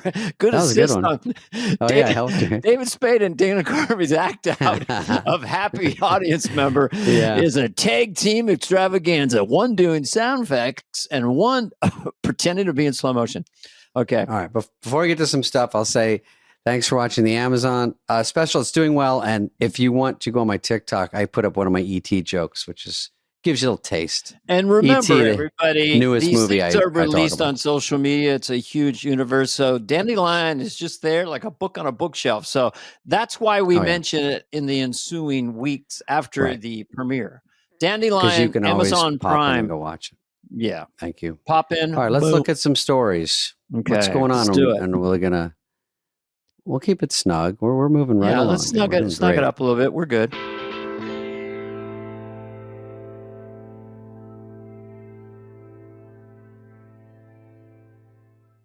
Hey, when investing your money starts to feel like a second job, Betterment steps in with a little work-life balance. It's the automated investing and savings app that handles the work so you don't have to. While they build and manage your portfolio, you build and manage your weekend plans. While they make it easy to invest for what matters, you just get to enjoy what matters. Dana? Their automated tools simplify the complex and put your money to work, optimizing day after day and again. So go ahead, take your time to rest and recharge, because while your money doesn't need a work-life balance, you do. Make your money hustle with Betterment. Get started at betterment.com. That's BETTERMENT.com. Investing involves a risk. Performance not guaranteed. What a dumb story. Here, I hate we're it looking already. at a big red ball on top of Central Park. If you were to combine all 8 billion people on Earth into a giant meatball, it would fit in Central Park. That's kind of shocking. I would have thought way bigger. Well, they're saying 8 billion. Let's say the average human, you have got kids and stuff and aboriginals. I mean, maybe the average person is 100 pounds times 8 billion. Heather, it's 1 trillion pounds, and you can fit it in a Central Park. Who asked AI this one? Yeah, I think 100 pounds, that's what Heather is. But how about the rest of the world that averages like 220? And we're in America, don't forget. So we're not exactly the WAIF model capital of the world. What are we supposed to take away from that? Eat more, become bigger people, or be proud that we can fit into Central Park? What's our emotional takeaway? I think did you think it would be bigger or smaller? And is everyone going like this, or is everyone going like this? they're going like this, it's bigger. Well, what was the Grand Canyon? And everyone peed in the Grand Canyon. And it would Yeah, fill they up or could not something? fill it up. They could not fill it up. They Is could this fill up all an eighth of it. AI or just freaks in a basement? These thinking are of all this? questions that everyone's asking. Shut up, Brian. It'd be 8 billion. It'd fit like a meatball. Shut up. How much meat is in that? Or is it all just people? Do you put meat between the people to round it out? I don't know. Did you ever see Soylent Green? Soylent Green is Soylent people. Green is people. Soylent Green is people. No, it was with Charlton Heston. Soylent Green. Yeah, I did see it. You know, Scared been me. dead for thousands of years. The late great Phil Hartman did the best Chuck Heston. Man. Yeah. Okay, next All one. right, That was, oh, this is interesting. OpenAI co-founder wanted to build Doomsday Bunker to protect scientists because he thinks if AI takes over, the guy that knows the most about it is terrifying. He's like, I'm scared. Let's build a bunker while we're developing AI because we might have to hide. AI will fucking find you in 2 seconds. What are they thinking? If AI's after you, there are people that go, it's going to help mankind. You don't know. And then there are people who really think humans will not be the only, I mean, we will be obsolete and maybe sort of, we must be eliminated. I mean, there's been so many movies from the 50s, and there also was a Star Trek episode about this with William Shatner. Remember Nomad, I think it was called, or whatever. It was just this metal thing. It was like 10 feet tall, and it would just wander around the universe and destroy civilizations. And it did it for 1 trillion years until it ran into the logic of James T. Kirk. So it's like, I am nomad. I must destroy imperfection. But you yourself are imperfect. All they had to do was say that. I'm imperfect, and exploded. A billion years it destroyed universes. It took Bill Shatner 20 seconds to wipe him out. have you seen some of those? Don't know what you're doing. Thought that was over. Can't believe you want to destroy. Sorry, go ahead. You're a little piece of tinfoil. You must destroy all life, but you are part of that life. You are really being a bummer. No wonder William Shatner. I don't know how he didn't just pull his neck out or something or hurt his back. You can't believe what you say. You believe it's not my best impression. We need to get Kevin Pollak in you're here. pretty good. But it's a fun impression. So anyway. Also, I saw some Elon Musk robots, and they're really like putting on the Ritz. Like they're not just like they're like da. They're almost doing fucking Billie Jean out there. And you go, it's getting too fast. Well, think of it this way, David, if I may. Think of the Wright brothers on a basic homemade glider going 120 feet. Then 50 years later, 60 years later, you've got 500 silly monkeys 10 miles in the sky going across the ocean. We're going to make a leap in AI, like from a glider to a 747. So you don't know what's coming. I know you're scared. Here's my quick new impression of you about AI. Quick impression. What's going on? I don't understand. I don't. What are we supposed to do? And what's going to happen? You can't see below peeing my pants. Of joy or fear? Fear. Okay, kind of like the guy at the airport. So planes went from Kitty Hawk to Newark. To Newark, yes. It's falling apart. AI. Well, look, what we'll do to be ahead of ourselves soon, because Google AI came out and they're making movies that are totally accurate. What we're going to do is we're going to ask AI to make a podcast with digital copies of us and then see if it's better than what we actually do. It will be, Dana. I'm scared it will be so much better. And then come on at the end and go, well, sorry. Or we make tons of podcasts and sit back and collect cash. Oh, yeah, that's a good idea. I think all the comments will be, that was a perfect show. And I'll be like, well, that was the AI one. They're like, oh, get back to that dog shit you normally do. We like that. Guess what's possible with AI and, robo-taxis, Waymos all over the place? Somebody could buy 10 robo-taxis. Might cost them 100, 200 grand or something. I'll do it. And then the robo-taxis can monetize 24/7. I guess they just have to recharge themselves. But while you sleep, I can safely say, what do you hate money? Are you not going to do that? Or do you like money? Was it possible that I have robo-taxis working for me right now? I know, right now. Dana. Whoops, sorry. Oh, on your brand. Sometimes the future arrives sooner than you think. Welcome to Look a at the money room machine. I can afford and the jean jacket I stole from the photo shoot. There better be a pile of money behind that wooden balsa door. Well, you go every day. You're trying to like find out what you're going to wear. I put on my uniform and I realize you're like pink today, maybe a gray hoodie. No, the problem is the people at home don't know this. I reluctantly relinquished black t-shirt to Dana. So Dana loves black t-shirt. We all do.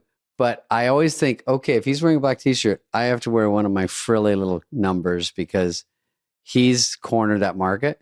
So this one's purple. I didn't go black because everyone goes, are you the same person? Can you tell it's purple? It's kind of dark. Well, I won't. Just FYI to our audience, I may spiff up this a little bit. Whoa! Like I could put something behind me. Oh yeah, we got some stuff coming. So yeah, so we'll see. I mean, don't panic or don't throw a party, but just know that there's possibilities.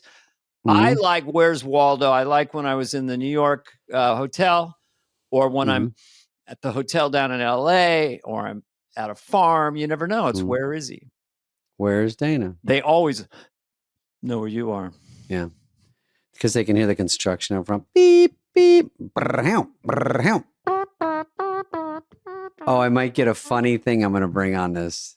Only for you, and it's a write-off. I'm not going to look it up. I'm not going to say one thing. What? I'm gonna say one thing. You're not telling me what you're thinking? No, I will. I'll do it, and I'll bring it, and then you'll be like, oh, okay. But I got to order it. Oh. I'll charge it to Odyssey. Look at my nose. It's so bendy. Look at that. It's so weird. Yeah, I know. I just got a text from, hi, it's David's housekeeper. His nose is also very bendy. What the fuck? She goes, you ever going to get rid of that dent in your nose up there? And I go, why should I? She goes, maybe it's just the lighting in here, but it really sticks out like a sundial. I go, okay, well, So anyway, I had an MRI yesterday that I actually enjoyed, and I think I fell asleep just for like a hip thing. But I was in there for 45 minutes in the tube, and they are funny because right in front of you is two bolts and a little open slit, so it looks like an AI face, kind of looks like a face. It's like, and then it just I don't know if you've been in one recently. It's like no, but it starts out right. And it's quiet, and then it's like, and then it's finally, it's like, it's crazy. And then it goes silent for like 15. Well, only one time that I almost tried to sit up, but they had me strapped in. It's like, and then it stopped. 15 seconds. I'm like, yeah. It's so hard to like, if you do it for your head, or I've done it for my neck, obviously, but you're in there like this. The guy's like, are you okay in there? Are you freaking out? And I go, not, because you have to go in like this, and it's so tight. You get to about here, and you go, they go, you might have an anxiety attack. Are you okay? You want to? Are you claustrophobic? No. Yeah, they ask. Well, I not really, but then when you're like this, I'm like, I guess you have to be, and then you get like this. Then he goes, all right, we're going to start here. And I go, okay. He goes, you're going to hear some noises, and it goes like this. It goes bung, bung, like you said. Yeah. And then it goes. Kang, kang, kang. Oh, you're like, you can't even hear anything. It's maddening for 45 minutes. Because of the tube and the way I went in and those sounds and the guy doing that. Are you okay in there?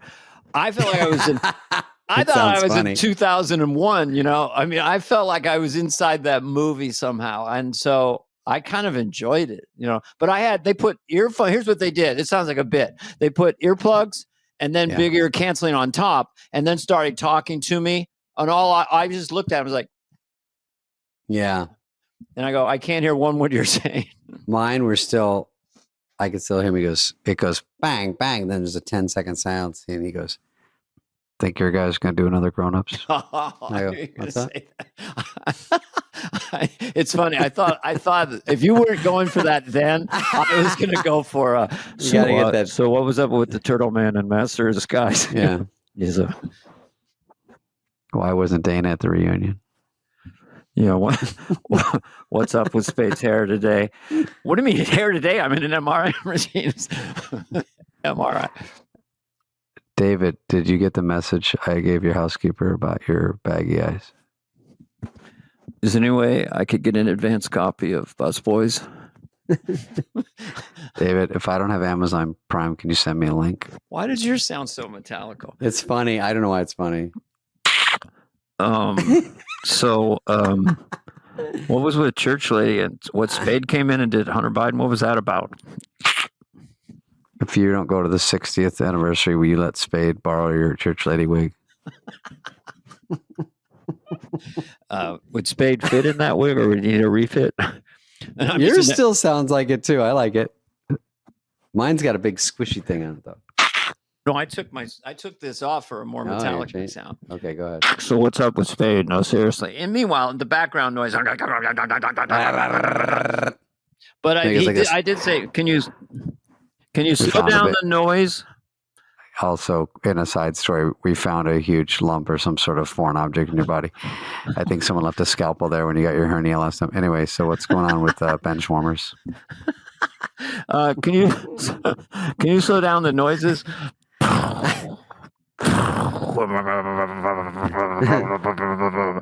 Hey, I have two more questions about Dana, so I turned the machine off for a while. I go, no, keep it going. I want to keep this. I want to finish the MRI.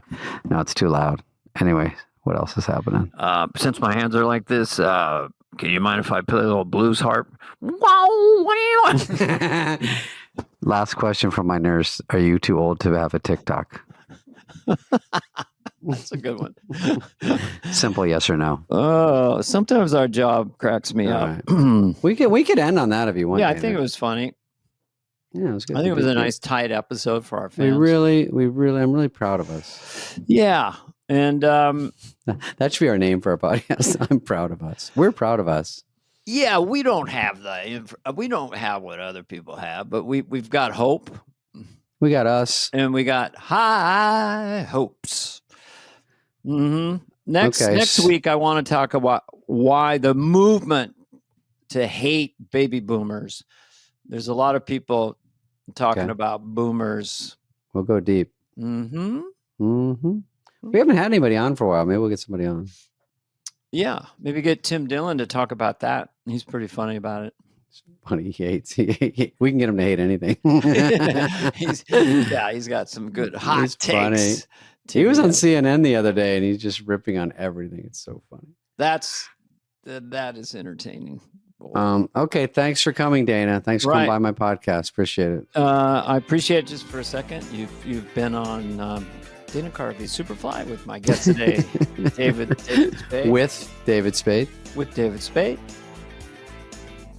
This has been a presentation of Odyssey. Superfly is executive produced by Dana Carvey and David Spade, Jenna Weiss-Berman of Odyssey, Heather Santoro, and Greg Holtzman. Hope you liked it. Ooh.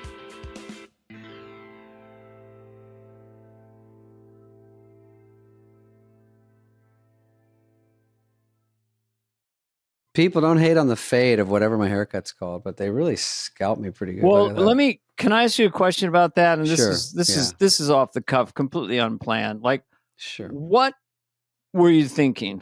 I mean, what? I mean, because are you in active litigation with your barber? Well, my dad, and this is no joke, not kidding around here. He'd put a bowl over your head, or and then he'd shave around the sides.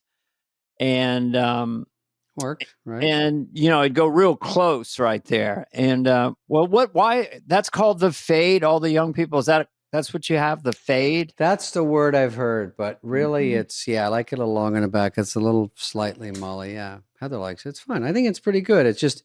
It's all nice the first day, and now I go on the road. I'm actually doing some soft packing right now today. Don't get me wrong. It's a really cute little cut. I mean, it's a darling style on you. I'll say. Listen, it's a mighty cute cut. It's that bit, right? Yeah. Did I ever do that in this 80s for you, or you just know it from here? I know it because me and my friend Jody do it. You can say it. Well, okay. So, folks, this is literally goes back to one of my. This is late 70s in college, and I said that Men. Just I don't know with the setup. Certain things. Men and women are different. Men and women are different. Like a man would never walk up to another man with a new shirt on and go, "I gotta say, that's a mighty cute top you got on there."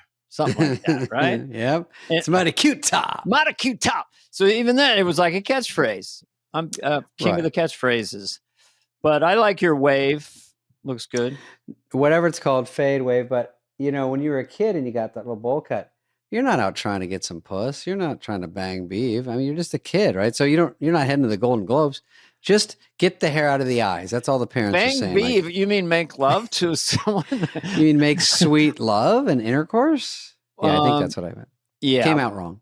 Well, we would, basically we got crew cuts. And my dad would basically shave our heads, and we looked like billiard balls. And my mom would come in and go, "Dana, in the side pocket." It's the easiest cut to do, I guess. By the way, speaking of the award shows, I saw the AMAs. I saw clips. You're the one all who I've- saw it. That snuck up on me. I didn't know it was on until 8 minutes before, and I said, "Nah, gonna do it." Well, the AMAs, CMAs, AAA towing. I mean, is there any difference? I don't know what they are. I don't know which ones mean more, mean Straight less. A's, yeah. Straight A's, AA batteries. You understand. The Oakland A's. Right. Your turn. Double D's.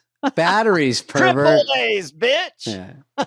So anyway, the AMAs, J-Lo's out there huffing and puffing. And I got to admit, bless her heart, Miss she has Lopez. her goddamn pedal to the metal. She does not let off the gas. She is 12-minute cold opening. I'm like, God damn. And she always looks great. She looks incredible. I don't know if this is true, but I don't know where I read it, that she will actually have her assistant chain her to a Stairmaster at a 10 so she won't get off of it because it's Stairmaster, not even a treadmill. I'm going back to the 90s, Fuck. man. Well, I mean, here's the thing, and this is a kind of a news flash for people who are still listening at 426 or watching, that working out your ass is the most important thing you can do. And women in the gym and I guess I'll just say it, gay men and women would do a lot of glute exercises. Mm-hmm. Straight men would go, "I ain't working no ass." And that is the most important muscle group You should do it. for your back, for everything else. So Plus, girls check out booties too. So, you got to try to give them everything. I will say, she did the cold opening. Mm-hmm. She hoofed it out, a little tap dance, whatever she does. Looks great. Mm-hmm. And then at the end, she kisses a guy dancer, then kisses a girl dancer. Oh! You got to have a little clickbait, that old chestnut. And that is clicking the box. Let me write that down. Yep. Okay. Yeah. All right, here we are. Uh-oh, here we go. Oh, okay. Oh, that's a good one. She got in there. Grabbing hair. Oh, okay. Listen, it works. Madonna did the VMAs. That was the first time I saw two girls kiss. I was like, oh. The next level of that is you kiss that, and then you go over and you kiss the cameraman. Oh, is that one? Well, something mix maybe? it up. Do something. Kiss the camera, maybe, like right. Oh, I did that as Hans and Franz years ago. Oh, Oh, sorry. sorry. That was a cold open too. Well, it was if Hans and Franz made a video with candlelight and wine and stuff, and we're seducing dumb. women. Yeah. Well, listen, my little dumpling. And then I was licking the lens. I'm not proud of it, but Lauren said, it wasn't your proudest moment. Maybe this week a picnic with Hans and Franz. You're like, yep. Anything with Hans and Franz is funny. It's funny. Give me the applesauce. Yeah, and if you think you could do it better than me and eat applesauce with your gummy mouth, think again. You're a flabby loser. You think I use a spork? Well, it's like these two insecure, paranoid schizophrenics having this cable show with maybe two people watching, threatening them for not. If you don't think we're properly pumped up, that was the end. I love it. So I do like that. We'll Thank tell you you. rather quickly before I want to hear your over your stories. weekend. I did nothing. spend most of the day and night yesterday going to see Mission Impossible. Was it as good as the sequel? Good. As good as the prequel. Is it good? I heard it was good. Well, it's a little bit like it's the 8th one.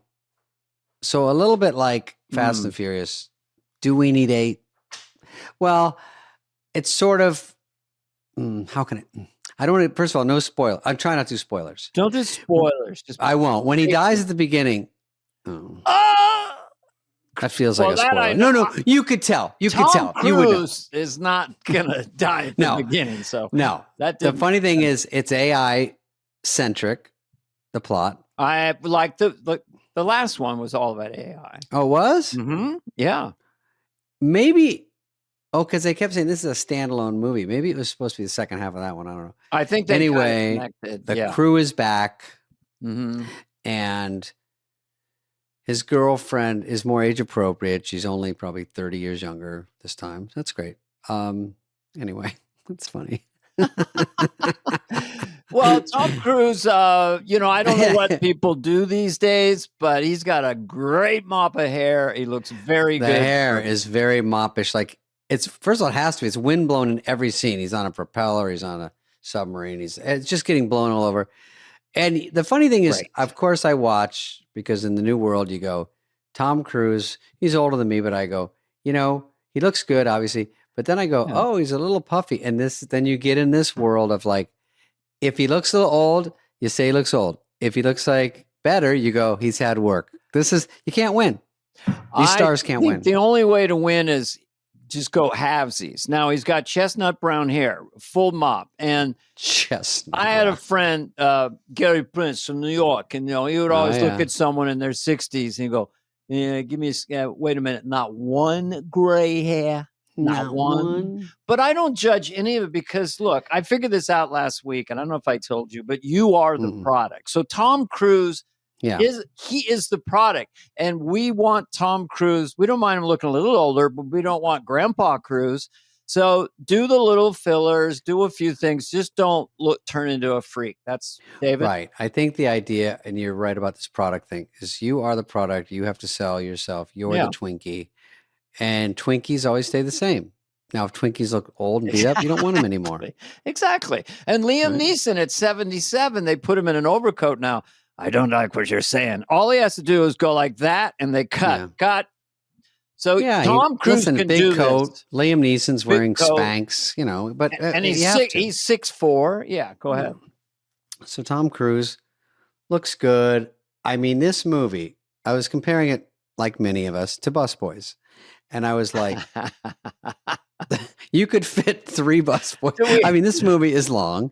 It's so complicated. Busboys, we're trying to make it very simple. I mean, our audience is going to be 2 to 5-year-olds. So we're like, let's make it the simplest thing. We're 2 busboys that want to become waiters, straighten out our life. It's everything called will a happen. low budget comedy. They never call it a low budget action adventure with Tom Cruise. Right. That doesn't exist. Dude, me getting out of the car is our only stunt. Well, Me going like this. Oh. well, let me ask you a question. Yeah. We're not going to give away anything. No. But did you go alone to the movie theater? You kind of go solo or with someone? I've gone in my more twilight years to the movies alone if I feel like it. I don't really get worried about it, but I did go with someone last night. Yes. So was there ever a stunt where he's hanging by his pinky from the Golden Gate Bridge or whatever he's doing, jumping out of a rocket ship? Did you ever say to yourself or out loud in the theater, get the fuck out of here? Yes. You did. Well, when a giant that looks like the Peanut M&M cartoon, but it says AI on it, and he's like fighting AI, I'm like, oh, that seems a little cheap. No, actually, I'm going to go down, Heather. Here we go. I'm switching. Watch this, everybody. Talk about stunts. What does he do? What? Mickey Rooney just showed up. Give me some height. So listen, Thomas Mopather Cruise comes out, and the movie's a little lengthy. There's a couple things we don't need. I came in a half hour late, and I nailed it almost perfectly. Saw Nicole Kidman come in. She still gets a smattering for that goddamn AMC commercial where she walks at the in beginning. the theater. Yeah. By the way, there's 3 commercials and 4 9-minute long previews. Let's go. Let's go. Well, they picked Nicole Kidman because actually they announced that this week she will not be filming a live streaming show, and it went global. So for Netflix. That's why she's like, enjoy the movies because She hasn't been in a movie theater in a while. Well, actually, Baby Girl, she did where she. I gotta go pee pee. I go pee pee. Yeah, she was on all fours and was licking the milk, you know. But I mean, who doesn't do that? They said it was kinky. Really? You want to see my audition for Baby Girl? That's me drinking the milk. Then I go, can I go pee pee? That's what she says, right? Something like that. Well, there's a plethora. Do you remember you went to state school? Is it kinky? There's a plethora of movies with women of a certain age, like say late 40s to early 60s, becoming highly, highly erotic and sexualized. Yeah. Sure. And Nicole Kidman is the queen of that right now. Yeah. And I commend her. She's a great actress. Very pretty. She's great, just great in everything she does. Saw her in LA when she was in SNL. Saw her in Australia, Dana. Oh, you never believe told it? me about that. Ran into her smack dab in her Wow. hometown. Yeah. And what'd you say? Well, golly gee, Miss Kidman, I did pick some wildflowers for you. No, my friend was embarrassing. What did he do? The quick story, there's no quick story. She was perfectly lovely in SNL. I saw her at a restaurant once after SNL. She said hi to me. So at least she remembered sort of some of the cast and crew. She's cool. Very polite. Yeah. So I go to the Joe Dirt premiere in Australia, but we go the night before. We're invited to the Baz Luhrmann movie, you know. What is that called? Where Baz Luhrmann. Yeah, that all guy. Yeah. What's that called? Moulin Rouge. He did that. Moulin Rouge. Yeah, it was. Yeah. How did Dana get that before you? Because I did an event She in goes, because Vegas. Dana's listening. I'm actually listening. No, Moulin Rouge. So we go and they have every cinema. Mm-hmm. That's what they call it. And they have booze there. So me and my friend go in, and my friend's, you know, sort of a super plus one. He's Open bar. immediately wasted. He's baked. He Oh, already yeah. got weed from the bodyguard. Mm-hmm. So Moulin Rouge is like watching, you know, sort of a strobe light. So it's not exactly for me. It's dancing and It's stuff. fanciful and there's Right. lights and yeah. And she's in it. It's the Yeah. premiere. Yeah. We go in, me and my buddies say, you know, I got a feel for it. So we go, let's go to the bar. So we go to the bar. We're coming back. No one's in the lobby anymore. Mm-hmm. 2 bodyguards, Nicole Kidman, sitting there holding her shoes. And I'm like, and he goes, that's Nicole Kidman. I go, and we walk up and she's on like a little tiny love seat couch, you know? And the 2 bodyguards are there and she goes, oh, hey. I go, oh, hey. I go, this movie's great. And she goes, oh, why are you out here? And I go, popped. Didn't think there'd be a follow-up question. So then blah, blah, blah. And then she goes, oh, why don't you sit down? And my buddy sits next to her. Before I can move, my buddy, Heather's not surprised. She knows him. Sits down next to her. And I go, oh, and the bodyguard's like, you know, they don't know. I don't know if they know me. They don't know anything. But she's being friendly. And this is right after she broke up with Tom Cruise. So they're, you know, she's like Lady Diana down there. They loved her. Oh yeah. So bodyguards like this, I'm like this, waiters like this, sharks like this. And so I say blah, blah, blah. And then I can't even say what I said, but I was a little. You can say it on this podcast. I think I said something like, oh, she had a, this sounds so horrible and she'll kill me because it was embarrassing to her, I'm sure. I said something to the apologetically effective because she had her. I think she had slightly, barely hairy legs. Well, so she's wearing a just because she's so faint, redhead. I don't know. And she said, "Oh, are you noticing that my legs are hairy? Is that not normal?" And I said, "Oh, I just think, you know, I think I." Joking, was like, well, hey, the marketing campaign's back on. She goes, oh my God, I have to shave my legs. I just shave them, I don't know, below the knee or whatever it was. And I said, oh yeah, I don't really know for sure all the rules. And then my buddy goes, the whole setup was not that weird, except my buddy leans over and goes, I think you have great legs. Touches from the knee down to her foot. Whoa. Everyone froze. The bodyguard's like, Ramjet, eagle, bogey. Wow. Crazy. And did someone put hands on your Yeah, buddy? they go, hey, sir.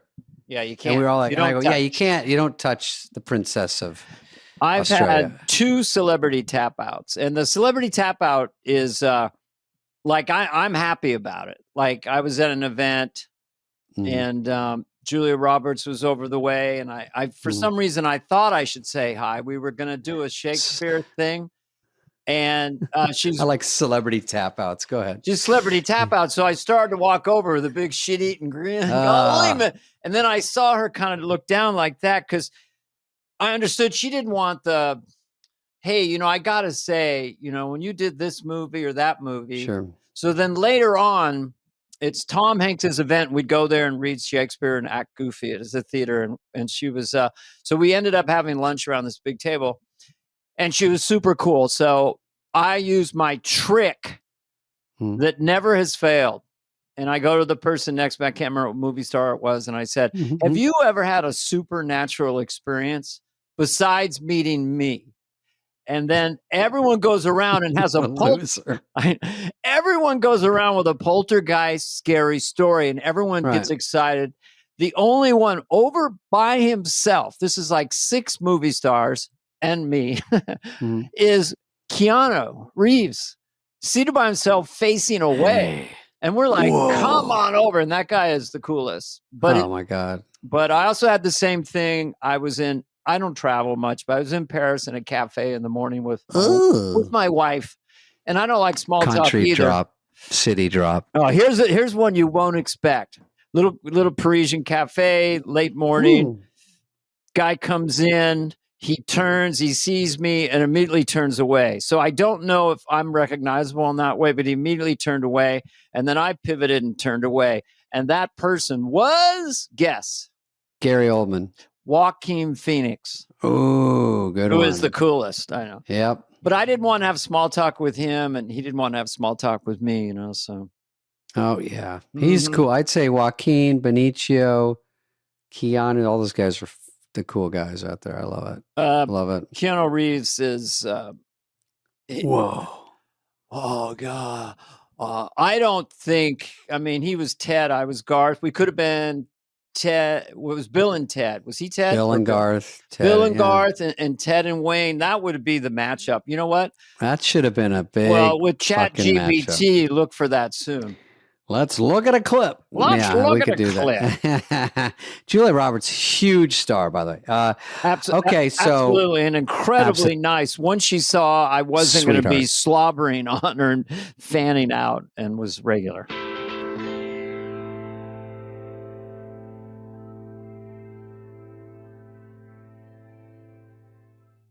Dana, I'm a little bit of a spendy Susie, if you know what I mean. A boozy Susie and a spendy Susie. Yeah, I'm more of a boozy Susie, but yeah. You are a spendy spender, yeah. And a lot of our listeners are nice enough to write in and say, you look like you drank a lot and slept on your face. But that's just constructive criticism. Well, it's very concise. And you don't really drink very much, I'll tell the fans. But just puffy. This is where Klarna comes in. Klarna is your everyday smarter spending partner, which is what a lot of people need. A lot of my friends definitely need it. It allows you to make smarter decisions with your money. And it's sometimes good to have a partner like that. And I'll say it again. Klarna, which I assume is Swedish. Klarna is your smarter everyday spending partner. Shoppers can use Klarna's Pay in 4 product to split their purchase into 4 interest-free payments. That's right. Here's some key takeaways. Listen up, brother. Klarna offers a Pay in 4 product where you don't have to pay interest. I think that's a good thing. You can pay with Klarna at merchant checkout, in the Klarna app, or with the Klarna card. You can also compare prices at your favorite stores and earn cash back when you shop in the app. They're making it effortless for in-app shoppers to get more value from every purchase. So choose Klarna at your favorite retailers or shop now at Klarna.com. CA resident loans made or arranged pursuant to a California finance law license. NMLS number 1353190. Klarna, balance account required. Klarna may get a commission. Limitations, terms, and conditions apply. They do. I'm just gonna say it. It's a Klarna summer. I'm still embarrassed by Nicole Kidman's story that I told you that, and she was part of that disaster. But she was very friendly about it. She's told the guys, it's okay. And then we excused ourselves and Well, slinked. since this off. is a rare live podcast, I'm just checking.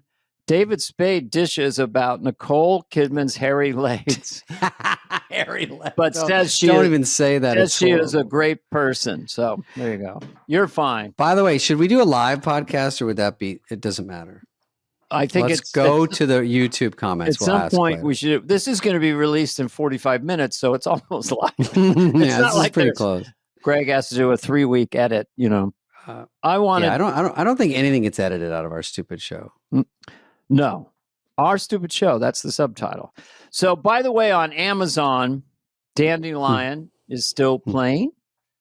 Yes, Um, and thank you for bringing it up. and I'm sort of talking with them about a special, and the working title is Sticker Bush. It's not. That's I'm the not name of an copying you. OnlyFans I follow. But- Oh yeah, that's not exactly. You know, I saw a dandelion today and I filmed it, even though no one could give a fat fuck. Mhm. But I've seen 3 in a row in a patch of grass. You will never believe this, and they are all by themselves. There's not any other. There's just those. I like the white ones. I didn't even know the yellow ones were dandelions, just to be honest. So I just like the fluffy white ones. Mhm. You know, you blow on them. So they sit there, very fragile.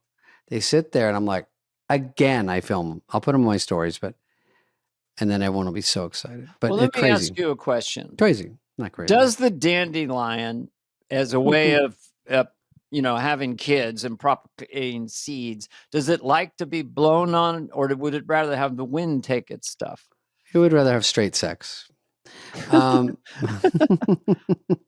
No, I think, is that what it does? The seeds go out? I don't even know I that don't know. part. That's usually about, in the springtime, the wind comes and the flowers go all over the place. And Oh, I that went makes to more sense. College of San Mateo, I don't really, but I did want to just sing the praises of Amazon, not just because you're on Amazon, Dandelion, available right now on Amazon Prime, is Yes. why in the fuck is it so easy to receive and send packages on Amazon compared to FedEx, UPS, or going to the Gap site or anything? USPS. They fight you. And I figured it out that Amazon was sitting around. Okay, we're going to deliver packages. All right, Wilson, what's your idea? Well, I'm saying this and I'm only going to say it once. What is it, Wilson? We're going to leave the packages. Are you out of your mind? We'll put a sticker on the mailbox or on the gate, and then they'll come drive to us and get the package. Otherwise, it'll be stolen. Some will get stolen, but we're going to make a fortune if we leave the package because they don't fight you. And when you go on Amazon Prime, I sent my brother 20 pounds of peanut brittle for $1.99, and he got it 2 days later.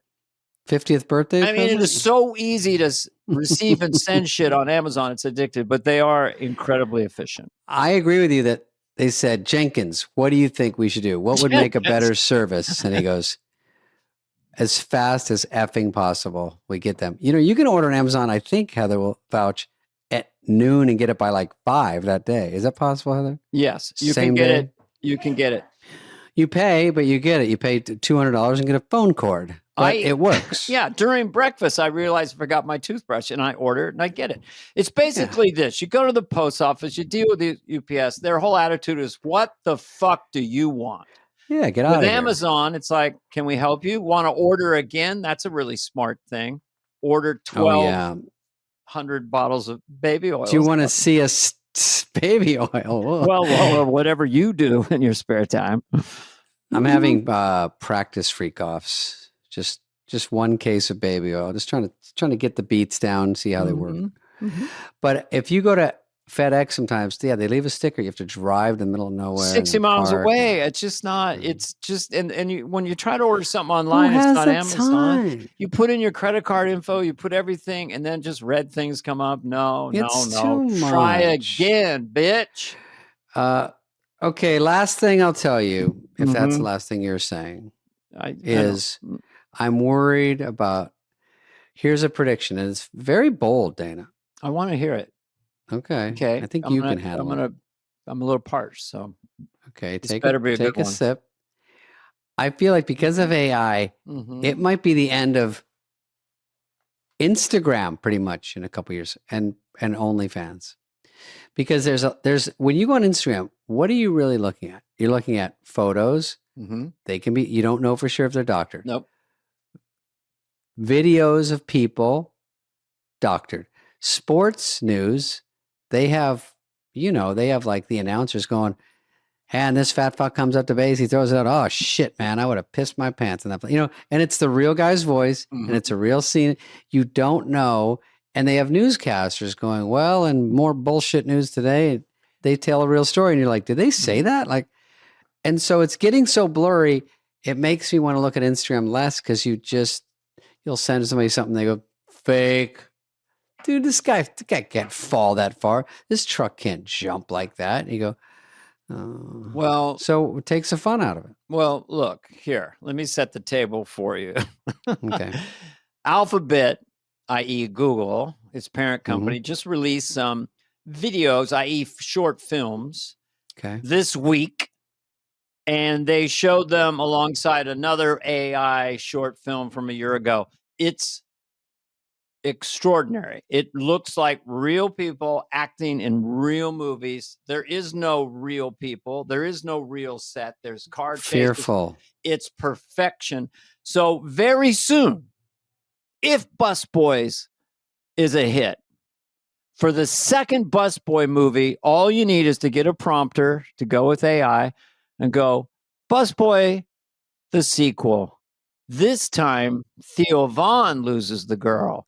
Press the button, sit No, you back, say and you'll have Bus the Boys movie. 2, Yeah. even stupider. That's what Yes. it's called. You prompt it, and then you'll have the movie completely ready to go on Google or Amazon or in a movie theater, and it'll all be made up by a computer. Will people care about an AI movie? Not if they'll love it if they can't tell any difference. That means If we say we went and filmed it, that's a Well, good trick. Well, here's the deal. We can make Wayne's World 3. It'll look just like Mike and I 35 years ago. Oh, I see. Mm-hmm. There might be something. If it's your real voice, not AI, and Mike wrote it. Maybe it's you guys write it, so it has some realism to it. Because I don't know if everyone's going to buy. They might. I'm just more nervous about it because things seem fake everywhere. Then, well, that definitely, you can't believe anything you see, and it is terrifying that they can make digital copies talking and doing obscene stuff. But the studios, I mean, the cost of just having the computer make the movie, but it looks just like Mission Impossible. You don't have to get the helicopter up in the sky. I think it's kind of inevitable. Dude, Tom Cruise does his own stunts. You don't even need to with AI. I mean, he's hanging off this. He's on a biplane. He's in a submarine. He does some stuff that's so crazy. I do see some easy trims in that movie. I'm no expert. But if people are fidgeting, they do go full length on those movies. Yeah. They spend so much, they want it all on screen. I think that's what happens. The thing is that the director, they have to tamp Tom down because Tom Cruise seems to have no fear of anything. Yeah. And so he has suggested they had a biplane with a prop. And he said, put the prop plane on, get the propeller going full speed. I'll put my head down and I'll sprint into the propeller. Through it?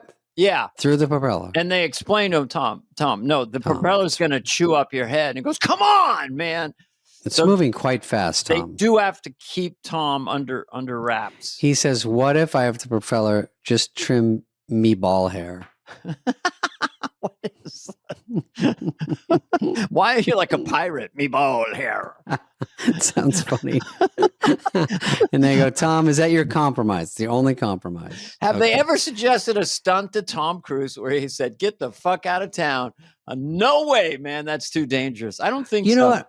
I'm trying to think of the one they said, oh, this is the one he does. And I'm like trying to remember it from the movie where the one is like, oh, that was crazy. And I'm like, I don't even remember where. He's walking on a biplane. This has all been in the trailer. He's I didn't watch the from a trailer. plane. He's, yada, yada, yada. There's submarine stuff. There's cold water. Mm-hmm. But I do feel like he's like I don't know, a cartoon character like Marmaduke or something where everything bad keeps happening to him. I don't know what's a good cartoon character because he goes, I'm just going to run to this submarine real quick.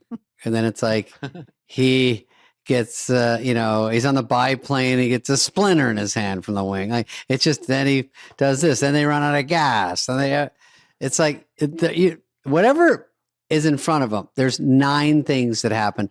Everything goes wrong, and you go, whatever could go wrong. It's exhausting. It's goes exhausting. Wrong. And he just goes and goes and goes. But I don't know. At this point, what can you say? I mean, we all saw him driving around James Corden in planes and jumping out of planes. And I just want to know how to be less afraid of life, Yeah, he's not afraid. Yeah, I'm on like a, just a regular Southwest Airlines, and I'm kind of sweating. He's hanging by me. So anyway, I do. Overall, it was worth seeing because all that craziness. There's a lot of fun to it. What about Lilo and Stitch? Fuck them.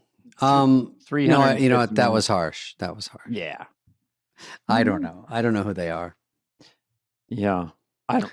Look. If I saw Lilo and Stitch at the Golden Globes, I wouldn't know who they are.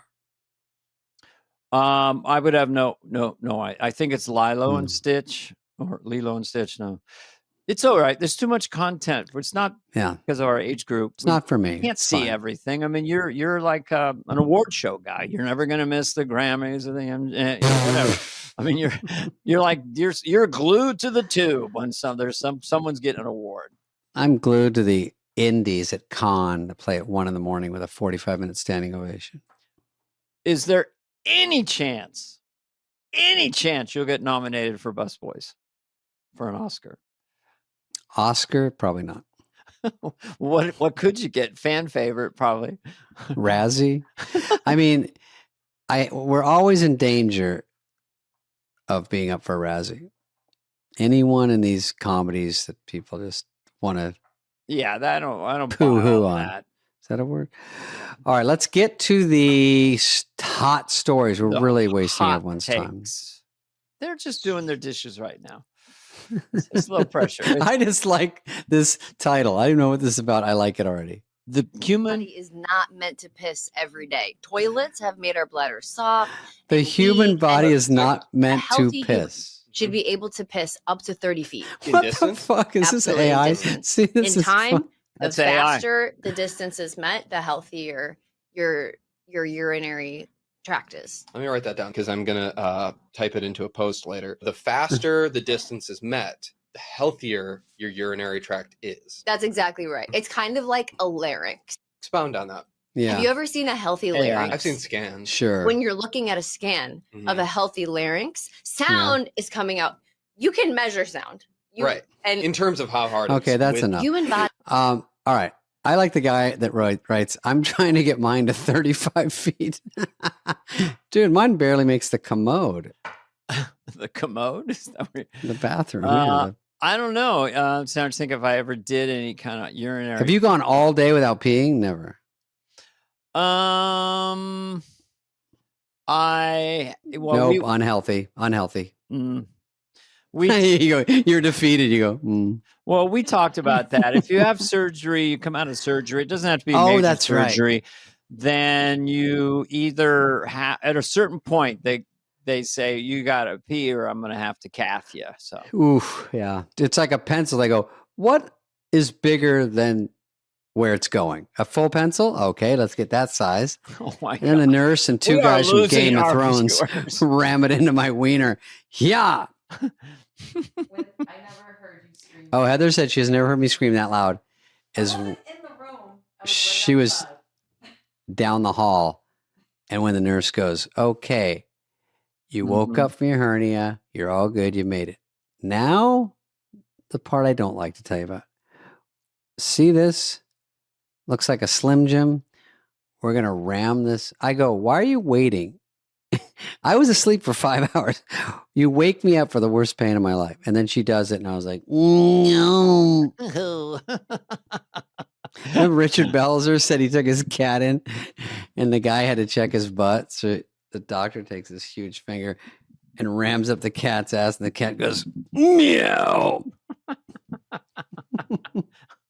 Okay. Heather, you okay? when this fake story about a cat. Heather's mad about that. Whatever happens to me with a doctor, any kind of checkup or anything, I say, yeah, let's do it. Let's do it. Anything I do that would be embarrassing, I always go the opposite. There's men who are too embarrassed, and I go, let's do it. Let's go for it. So there you go. You have to whack off into this glass for a sample. I go, leave the door open. Where are you going? Exactly. Where are you going? Mm-hmm. And they want you to give a urine sample and go, if you got a bigger cup, doc, you know. Yeah. Yeah.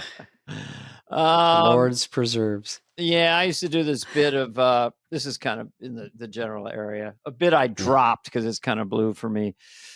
You know, ears, nose, and throat. It's kind of specific. You know, what do you do here? I do ears, nose, and throat. Anything else? No, it's just ears, nose, and throat. And then next door is a guy with a shingle. He's a doctor. Goes toes, balls, and ass. That's all he does. Toes, balls, and ass. Just 3 things. David, shoulders, nips, and pubes. I was waiting for it, and that was a good one. Something. It is funny. Ears, nose, and throat. You know. Can you help me with my no? Nope. I'm just ears, nose. No, nothing about it. Nothing with the ear. I go ears, nose, and throat. What about the eyes? Get your eyes. Don't even know how they work. Have no idea. I have a pain in my ears, nose, and throat. Mm-hmm. All right, next story. Next story. We got that one good. This is gonna be the craziest road rage I've ever seen. So she walks up. Road rage. Here you go, Heather. Pulls up her dress, and diarrhea's all over her. What? Walks back. I like to the term her car diarrheas. and smiles for the camera. She just diarrhea on my car? Yeah. How can you just diarrhea on command like that? That is hot when keistered, ready to go for anyone who pops off. Wherever her destination is, she's showing up on an empty tank. Oh. I don't. Dana, I don't what? Go think ahead. we should be allowed to show videos that are that sexy. I don't think it's fair. Dude, is this OnlyFans? What are we watching? That's a keeper. That's a keeper. You want a girl that can diarrhea when you're mad at someone? Hey, go diarrhea on them. Well, we've covered urine and feces. I don't know what. Okay, we work a little blue this week. It's fine. This Mix week it up. it's an adult show. We're not making up. This happened out in the world, so we're just reporting the news. Yeah, I'd say it's. Don't hate the player, hate the game. Mm-hmm. Okay. Okay, let's see. Monkey. Look at Monkey's the dog. Oh, and he paints. Monkey, a one-of-a-kind artist who also happens to be a Belgian Malinois. Looks like he's stressing. Once a Craigslist puppy, Monkey has achieved fame not only for his tricks I like that movie one. roles, but for his extraordinary I can jump in a talent puddle. as a painter. Under his There's dad's no guidance, way he painted Get that. out of town. No, that's Fuck off, abstract Monkey. and There's no realistic way. styles, creating artwork that is true. Monkey, you lying piece of His shit. abstract pieces are dynamic and expressive. He's bursting spinning his with head around. vibrant energy, while his Maybe that real one. There's painting not that one. showcases There's not that one. I astonishing can't do that. detail and precision.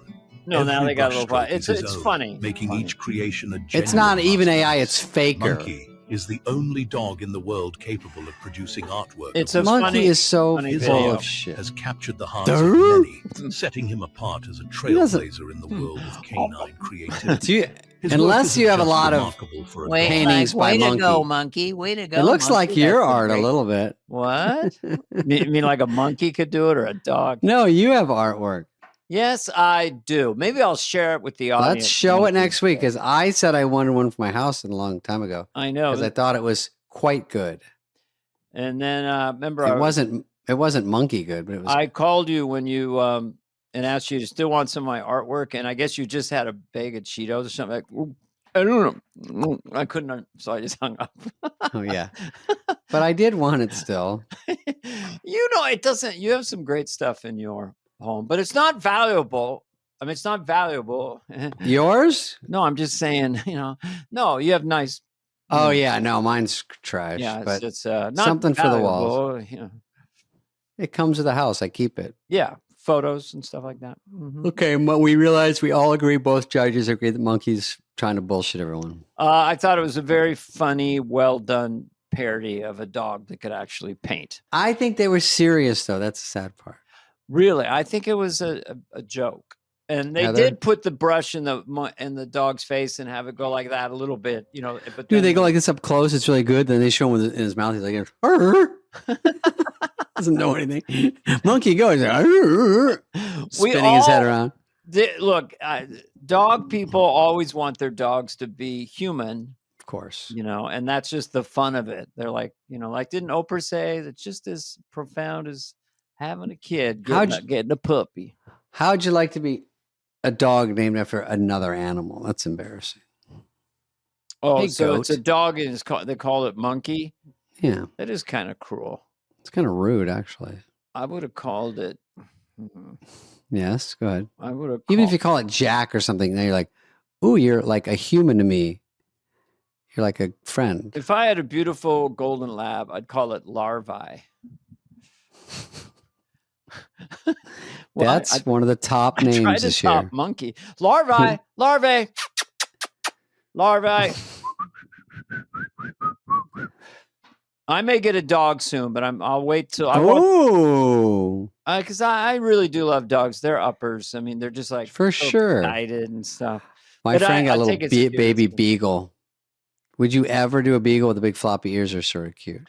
Beagles are actually badass. Like beagles will go on your property, look at a gopher hole, and stand over it with it and stand for hours, not moving. Wait till a gopher comes and. So they're actually really, really cool.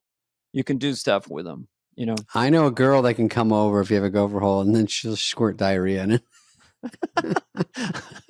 Is there no end to the scatological? Well, it was one of the hot news stories. I know. Well, look, I did my toes, balls, and ass, doctor. So I can't. Listen, I'm not going to judge you. You're a comedian. No one's blaming you. I'm the one that's filthy. You're You're good. I'm not a prude about it. I'm trying to what your favorite scatological joke? Now I can't say that, but I don't know that one. Yeah. I don't know. I'm not that dirty. My act is probably R-rated, but it's not really offensive. No, it's just not. It's not blue. Not even close. No. All right, next one. Let's see what we got. Anything fun?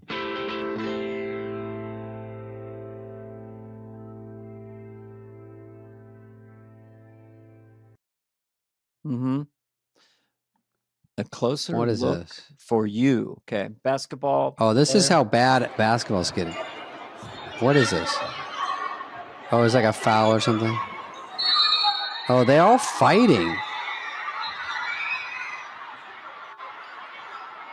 What is going on? It's the beginning of a melee. Now they're just who is she? She's a mom punches him. Oh, mom started She's the fight. Oh, the mom comes and tries to take out Jack Harlow, whoever that kid is. Wow, I do not want to get beat up by a mom. But which one was mom? Number 12, Weber? Was that What's that? Remember the car that drove in, like hit a bunch of people this week in the middle of the And I think it's a little too rough. Yeah, that's bad. Well, that's a little dark. Yeah. Yeah, a little dark. But yeah, it's all right. I mean, listen, the news is out there. We're trying to protect America from the real news.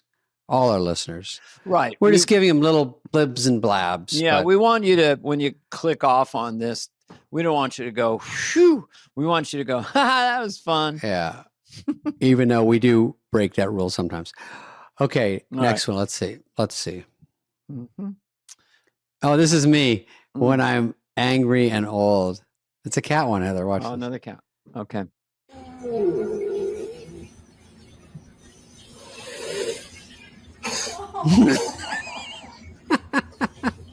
That's it.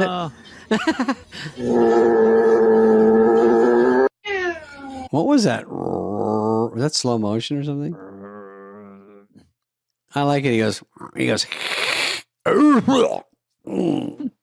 That's you at a singles bar going up to a woman. I go, hey, good looking. Good looking.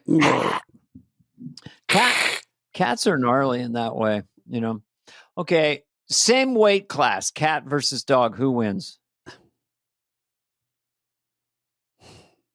I say cat because it's got the claws and the teeth and the energy. They're so fast. Yeah, they go crazy, claws, and they're all kind of pent up and mad at all times. Well, I had I look at Heather to get a reaction. She goes like this. She's the great cat defender. Yeah, we had a cat named Boots. It was Oh, right. You're a stupid cat. What was the love joke you cat. said? Because he had fur on his toes. Boots would, when you're a kid and the cat would find its way to your bed, I was on a bunk bed and get up and it would sit on my chest and its face would be looking right at me and it would be purring and kneading my chest and purring. And I'm looking at the cat in the eyes and I'm going, is this cat getting off on this? I know. I think they are. That was my joke. You'd say that? I thought you said Boots because he had white on his feet or something. Oh, no. Boots we call him Boots because of that, because he had white, But this is the one. Clever kids. The one I wanted to tell you was my cousin who has dogs, loves dogs. He's a really strong guy. He's a pole vaulter. And he always said, well, basically, don't be afraid of a dog because all it is a mouth. That's it. Just a mouth. So a big dog came running at him and he was going out for a run. He grabbed it and picked it up and threw it over a fence. Didn't hurt the dog. So the dog is, and next thing it knows, it's on the other side of the fence.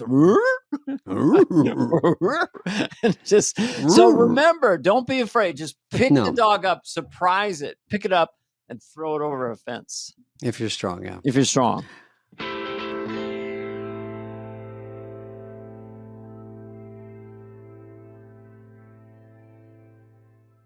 Do you know, Dana, when I'm on a plane, I always wonder, how long am I allowed to talk to somebody's baby? You know what I mean? Before it gets weird. Like I get about 3 questions. I go, hi, it's one. And then I go, what's your name? Then they tell me. And then I go, how old are you? And then after that, I go, what's your snap? Well, wait a minute. Is that a baby what's your talk? Snapchat? You're talking about a toddler then. No, I'm talking about like you just see, let's say you see like an 18 a 2-year-old. Yeah, sure. Cute. Yeah. And you're like, so cute. Aren't you cute? Then that's how far you get. You can't go, no, you're really cute. You can't change your voice. You have to keep it like this. So cute. Mm-hmm. You can't go, really cute. Good looking, actually. I know. Even the baby or the toddler seems patronized. You're like, yeah, you want some candy or something. They look at you like they're like, there's a creepy old I'm man. 3, not 2. Mm-hmm. Quit trying to talk. Look at this ding in my nose. Can you see that ding? It's fine. I could fix it. Won't. You have a little nose issue. Okay, we're gonna talk about that next week. Mostly you say to the parent, right? Adorable, right? Adorable. Really a cute kid. You got to keep it light. Like, aren't you a cutie? You can't go, aren't you a cutie? They go, okay. Well, I have this little anxiety about flying, but I am getting better. Okay. But maybe 5 years ago, there's a baby behind me and we're going down and the baby's starting to cry and we're about to take off and it was kind of rough weather. So I'm feeling really anxious. So the baby's screaming was an actual soundtrack of what was inside my head. So it's like,